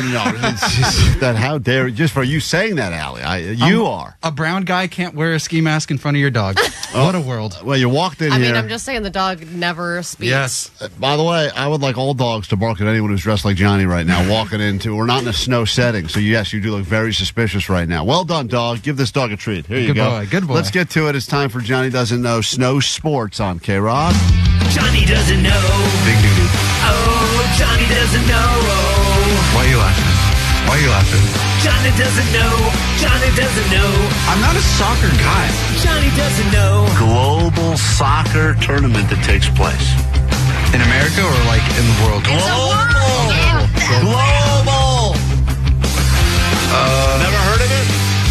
Not Olympics related. That's Johnny for you. He is Yes, a lot. He's the future CEO of this company, apparently. He wrote an email trying to throw his hat in the ring. He wants to be the next CEO of not just KROQ, but all of Odyssey. Mm-hmm. And if you missed that part of the show earlier this morning, we read his entire email looking for that job. And boy, it is interesting to say the least. He's doing the whole pizza every day approach. Oh, yeah. He's going to say whatever he needs to say to get, quote, elected. He believes it's an election. So he's very excited about it. All right, Allie, let's get to it now. There's a lot of questions here about stuff going on. Johnny had never seen snow before in his life until last year when we took this trip for Ditch Day. Johnny, you said it was one of the greatest days of your life. Yeah, it was actually really, really sick. I highly recommend everybody to come out. You can take that off now. No, you got to stay in character. But, all right. All right. Method acting. Your beautiful face is the only reason people check out the YouTube page. Please take it off. Show your face to the masses. All right, let's get to it now. First question. A lot of people on the phone want to play. Up for grabs. What do we got? 3-day passes for you to go check out all things happening at Creep Econ. And let's say hi to Rhea. Did I get that right, Rhea? Yeah, Rhea. Like diarrhea, Rhea. But yeah. I was thinking that in my head, and I was like, don't say as in diarrhea. Don't say as in diarrhea. How often do you have to say that when people ask you your name? Like, to be honest with you, my name is Maria, but there's so many Marias in the world. Apparently, I wanted to have my own little thing. Is that always the Rhea you go with, or do you go with gonorrhea sometimes? It's all bad Rheas. I know. There's never good ones. You had the only good Rhea going for you, which was Maria, and you decided, let's make people think that I'm liquidy stool instead. All right, fair enough. This is Rhea. All you have to do is predict, will Johnny know or not know this question. Johnny, when it comes to skiing, snowboarding, etc., the easiest slopes are known as green, but what are the most difficult slopes known as? The most difficult... The color or the name? I would want the color and the symbol, I guess. I mean, it's pretty well known. Johnny, will Johnny know this, yes or no? Rhea, as in Daya? Ghana? Rhea? Yes, okay. Will Johnny know, yes or no? I'm going to say no. All right, Johnny. Green is the color of the easiest slopes, also known as the bunny slopes, I guess, the easiest ones. What are the most difficult slopes known as? It's a color and a shape. Well, I thought it was pretty simple, like there's only one easy answer, but then you started telling Allie there's colors and shapes involved with the slope. What did you think the answer was? She says you won't know. The easiest slope, the hardest slope is going uphill, like when you're climbing uphill to get to the top to go down. Going uphill would be the hardest slope. Yes, that is very hard. He makes a great point. That is, yeah. And wow. Sometimes you dumb yourself smart. Yeah, good thing you hit your face for these answers. Yeah. These are stupid. Let's be real, though. It's like, what shapes and colors are there? Like, well, if you've ever been on the mountain, you would know. They're very, very obvious. Even people that aren't necessarily skiers or snowboarders, I think, would know this. It's kind of common knowledge. It's known as the one I should avoid at all costs. Right. Oh, red flag. Red flag. A red flag. Yes. All right. He does not know. Hold on, Rhea. Hang tight. Good job getting yours right. You ever heard of a double cheeseburger? You got it. Double. You want to hit the double cheeseburgers? It's a lot less intimidating. Slopes, Johnny, a double black. Don't fill in that one. Yeah, actually. Yeah. Next question. All right. Double black diamond. Never heard of that. All right, avoid Never. those. In fact, you know what? I take it back. Those are the fun ones. Go on one of those today. We'll try it today. Oh my God. Have you ever accidentally gone on one of those? Oh, man. Let's say, I just sat down and I was like, help. Yeah, you butt scoot down the double black diamond. Yeah. Let's say hi to Curtis, Simi Valley. Hey. Welcome to KROQ. Hello, Curtis. It's like Dia Curtis. I got it. Thank you. Now I know. Dia Curtis. Very funny. Yeah. All right, here we go. Dia Curtis, here is your question. It's really for Johnny. All you have to do is predict will he know or not know. The Iditarod, Johnny, is a long-distance sled race that happens annually in Alaska. How are the sleds powered in the Iditarod? How do they move? That is the question for Johnny. Will he know this, yes or no? Oh, I mean, I think this is obvious. Well, so I'm going to say he are. doesn't know. He doesn't know. All right, the more obvious, the more chance he will not know. Johnny, the Iditarod annual sled race happens in Alaska. Mm-hmm. How do those sleds move? So when I was a kid, I saw this Disney Channel movie called Cool Runnings. And in the movie, they're in... I really thought you were going to go with a different movie. There's so many other ones. Hold on. Let him cook, as he likes to say. All right. Yes. Let me cook. Yeah, so you saw Cool Runnings. I saw Cool Runnings, and it was 4 Jamaican dudes, and they're, like, singing the song, and they're pushing in the toboggan, in the little sled, and they're like, go, boom! And then they go down the hill, and they go sliding. and one guy pees in the toboggan too. So what is your answer after all of that? I just explained what it was. They get in the little toboggan. So it's 4 Jamaican guys? Yeah, and you got to sing all the song. All sleds are powered by 4 Jamaican guys. Curtis, they win. Curtis, didn't you think for a second he was going to go with the Disney movie Sled Dogs and have the answer? I absolutely did. There's like several sled dog movies. Yeah, there's so many movies about dogs. You're saying it's Snow Days. Snow Day with Ice Cube. Cuba Gooding Jr. The other guy. Yeah. Anyway, the answer is dogs. That's how the sleds move. Dogs. Oh, not when they race though. You said when they race and they go downhill. Yes, they race. Yeah, I did They race with the dogs too. They have a pack of dogs. Yeah, you're talking about. You mixed together about 9 different things in your answer. Wow. You were thinking of the bobsled, which you also said toboggan. You got a lot wrong. But regardless, it was. Regardless, Cool Runnings is an incredible movie. Yes. Incredible 10 movie. out of 10. Feel the rhythm. All right, we move on now. Johnny has gotten nothing right so far, which means everyone who's predicted he will not get them right is doing very well. And let's say hi to Saul in Los Angeles for a shot at Johnny Doesn't Know. Winter Sports. Hello, Saul. Hey there. Here we go. Johnny, what is the thing called that keeps your boots connected to your snowboard? What is it called? I know you've never done this before, but it wouldn't stop you from knowing it, I would think. There's something that would keep your boot connected to your snowboard. What is it called? Will Johnny know the answer to this, Saul? I'm going to say no. Yeah. I like when people pretend to think about it. Like they know they're going to say no, but they go, it could be yes, but I'm going to go with no. Johnny, what is it called? Now this is tough because I think it's just a latch. Isn't it just a simple latch that clicks on and off? But it has a name. A wench? A wench. Like you go like on and on? You know, on and on. All right. You know what I mean? Job, You're looking Saul. at me and saying wench going on and on? Yep. Yeah, like the little latch. Like the That's little. your guess? Latch? Yeah, the little I'll latch. start you off. Not that it matters now. Binary. All right. Binding. Hey, look at that. That's still got wrong, because you didn't. Yeah, we can't accept that, but still. Everyone's gotten theirs right just by saying Johnny won't know. We'll give Dave one final shot. And did you write all the questions on the back of my application for CEO? I did. What am I supposed to turn in now? This was the one to turn in that you printed? Yes, the guy's in the office. Didn't realize it was printed so poorly. Well, spoiler, you can print another. Here we go. Yeah, gosh.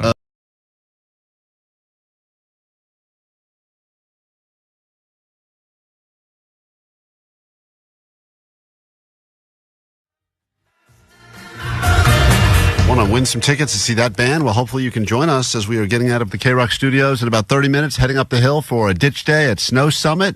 Love you to join us. We have Foster the People tickets to give out there. Rise Against tickets as well. Tom Morello, our new buddy, was in here yesterday. You can check out that chat up on the YouTube if you want to see what it looked like. That's a good guy right there, man. He is a good dude on the air and off. Great conversation, super smart. I understand why Harvard gave him some sort of an honorary degree. Makes perfect sense. Oh, yeah. All right, let's get to it. On the opposite of smart, you've got this. A little thing we do around here called Netflix or Notflix. Last day of January means that a bunch of shows are going away and new shows are coming. Can you tell the difference between actual Netflix shows and ones that we have made up here? Everyone says it's super easy. Of course, if we read you the description of the show, tell you the title, and you assume it's Netflix, and it is, you'll hear this. But if it is something that we have made up and everyone mocks how stupid the idea was from the very beginning, you'll hear this. Not! It's called Netflix or Notflix, and let's go ahead and say hi to our first contestant out of the gate. Say hi to Jonah. Jonah, good morning. Welcome to KROQ. How goes it? Good morning. Good morning, sweet divots. I read you the description. You just tell us Netflix or did we make it up, Notflix. Amy Schumer stars in a new rom-com that's about a woman who's jealous of all of her pregnant friends, so much so that she decides to rock a fake baby bump. Her mountain of lies begin to unravel as she accidentally falls in love with someone who thinks she's pregnant. This is called Kinda Pregnant. Is it Netflix or is it Notflix? I can see Amy Schumer doing that. I'm going to go with Netflix. He says Netflix. Kinda Pregnant. It's a name that I would have also come up with. A woman who fakes being pregnant, then has to play out that lie for a while. I feel like it's also a great excuse for ditch day. Correct answer. Great excuse. If you need to go to ditch day, just go put a pillow up there and say you're pregnant. That is Wow. Netflix, coming to Netflix on February 5th, called Kinda Pregnant. I feel like Amy Schumer hasn't done a movie in a while, and this is not really the comeback story I've imagined. Oh, I think you're wrong. I think this has hit written all over it. Chris Northridge, welcome to KROQ, Netflix, Notflix. You ready to go? Hey, yeah, let's go. All right, here we go. Speaking of pregnancy, a Netflix social experiment where men who are expecting babies agree to go on a weight gain journey with their pregnant partners so they can bond during the pregnancy process. This is called From Daddy to Fatty. Is that Netflix? Is that Notflix? Oh, definitely not Notflix. That's not very PC. There's no way that's not. What a there's no way toughie. that's Netflix. What a toughie. Hey, hold on. Let him talk through it. Maybe he goes I back think he's to done. Are you done talking through it? Not. All right, it's not a real show. But actually, that is something that they say happens subconsciously. Yeah. Oh, yeah. They'll gain sympathy weight. Sympathy weight. I remember all of the times my wife couldn't decide what she felt like because things were making her nauseous. So I would pick up a few different things, and then I'd get home. She's like, I don't want any of it. I just have a headache. And then I'd be like, I guess I'm eating 3 meals tonight. Yeah, or it's like, I want In-N-Out, and you're like, okay. Right, I loved it. I'll eat that Nothing with you. made me happier. It was the greatest. Anyway, then the kid's born. You go to a straight diet of full Dino Nuggets 24/7. Let's say hi to Brian, Santa Ana. So far, 2 people have guessed, 2 people have won. Brian, you ready to go? Yeah, good morning, Sweet Good Dibs. morning, Sweet Dibs. How well can you tell if your partner is faking it or really enjoying themselves during sex? Turns out only 25% of actual people know if their partner is faking. Now your fake O could score you real dough. From the team behind Is It Cake is a combination of sex and science to see who's faking it. This is called Is It Fake? Notflix. You sound like you're struggling with the answer there. I don't think it's real. That belongs at TLC, not Netflix. Let's find out. Is it Netflix?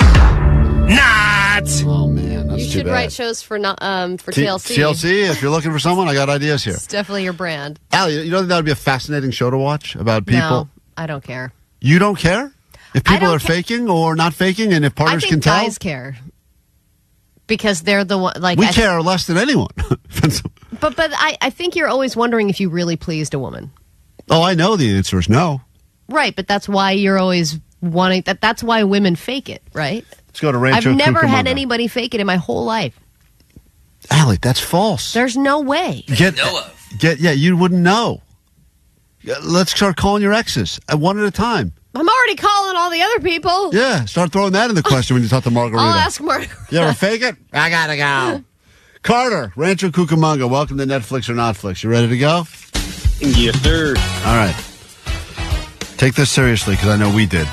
Action-packed competition show that sees a group of unlikely celebrities dropped into the Costa Rican jungle as prey for one of the world's most fearsome predators, Bear Grylls. Cool. This is called Celebrity Bear Hunt. Is that Netflix? Is that Notflix? Let's go with, it is Netflix. Show me it is Netflix. Yeah. It is Netflix. Unbelievable. That sounds so made up. Celebrity Bear Hunt? sounds awesome and horrible at the same Man, time. that comes to Netflix on February 5th as well. So you'll have So to... he just hunts bears with celebrities? No, it's bears. He's trying to hunt the celebrities. Is he hunting celebrity bears? No, just regular bears. I mean, now you've confused me. Regular celebrities. Also, I should point out they're British celebrities, so I don't even know if we'll know who they are. Okay. But he's apparently great at tracking people, and so as a result, they will try to hide, and he will try to track them down. Where's the celebrity? The British, God damn you, the British people hide in the woods, and Bear's Grill tries to find them. That's how it goes. Lauren in West Hollywood, we give you the final Netflix or Notflix. Please. This has gotten stupid so far, and everyone has gotten theirs right. I'm starting to think we should not do this game ever again. No, I like it. You ready? Yes, I'm ready. All right. From the cast of Selling Sunset. Sorry, from the creators of Selling Sunset. It's easy that the cast can sell Sunset because they're talking about beautiful $10 million homes in Hollywood. But can they sell some homes that are a little less desirable and a little further from the Sunset Strip? See what happens when Hollywood's hottest realtors have to sell Victorville in Netflix's new show, Vending Victorville. Is that Netflix? Is that Notflix? Notflix. Well, No way. before you She answer, laughs at don't you. laugh at me. Before you answer, reality shows are huge, Allie. All the spin-offs they've had, Selling Sunset, Buying Beverly Hills. Hey, I would watch this show. right. I totally. And who can't sell a $25 million beautiful house? I You know want what? to see how they can zhuzh up and make Yeah. over a piece of crap How, house. how many throw pillows you got to put in a Victorville place to make it look sellable? So you're going to say Netflix? Notflix. No Okay, way. God damn it. All right. Not. Everyone got And theirs now right. we've concluded the world's easiest game. All right, well, there you have it. Congratulations. Everybody wins. And just for playing, you actually lose. Vanessa, give him something. Vanessa, figure all that out, will ya? I don't know what we have anymore. It's the end of the week. We got to get the hell out of here. We got a big drive ahead of us. We still have more show to get to, though, believe it or not. And one more salute to all of you that are one day away from ending your sober, dry January. We'll get to all that next right here on KROQ.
And now, some dry January words of motivation from very drunk people. It's some bullshit. I'm gonna honestly be true. It's some bullshit. And as a bisexual woman, I truly, I just don't give a f***. It's fucked up. It's fucked up. And be comfortable in that. Being sober is where it's at, then that's where it's at. Happy Dry January from Klein Alley Show.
Green Day on KROQ. We are Klein Alley Show. Want to see Green Day at Coachella? You'll have another chance coming up today at noon with the great... Who's in today? Is it Nicole? Is it Beer Mug again? No idea. Oh, I don't want to say the great and then have to follow that up with Beer Mug because that would be a lie. So if it is Nicole. Nicole Alvarez will be here. The great Nicole Alvarez. I stick with my original statement. Stick around after that. More chances to win with Megan Holiday. Thanks for joining us earlier this morning, Megan Holiday. Thank you to the Dr. X who joined us earlier today to talk about Doomsday, whatever that guy's name was. That was a smart dude, and now I'm freaked out. Big show today. If you missed it, you can check out the podcast. Everything you may have missed available wherever you get your podcasts. Search Klein Alley Show, and it will show up in the first 14 things you find. I think it'll be the 14th, literally. We'll do takeaways from today's show. Allie's wife has arrived to the studio with Allie's son. That's he's right there looking. Good-looking kid right there. Good-looking wife. Good-looking kid. Good-looking kid. Mwah. Allie's very excited.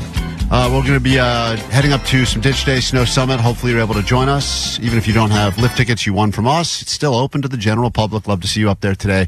We're going to get up there as soon as possible, and hopefully we'll be there by 1 o'clock. Well, we will be there by 1 o'clock. Hopefully by noon. Start drinking early. Anyway, see you up there. Tommy's Bar. Bringing with us a grip of tickets and some merch and some Klein Alley Show shirts, some KROQ stuff.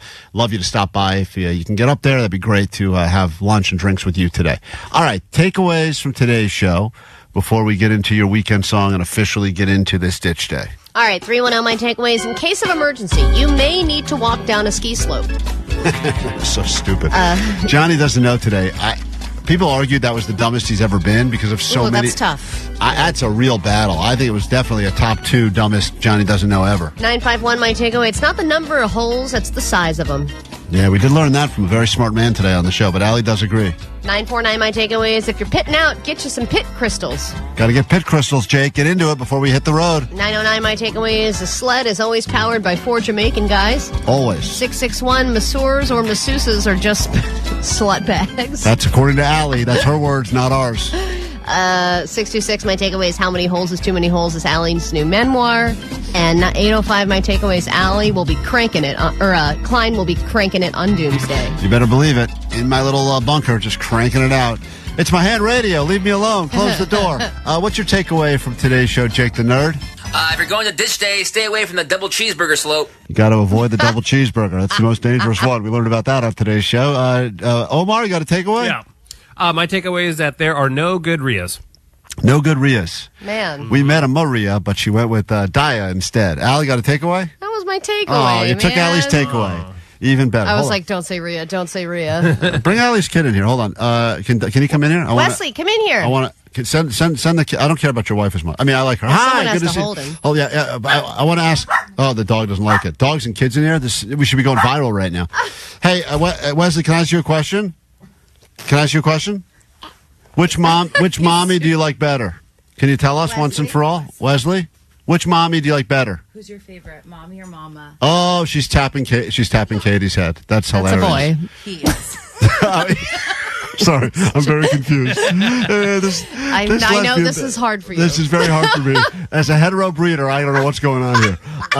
If you had to pick which mommy you like better, is it the one sitting down here or talking on the radio or the one holding you? Which one is better?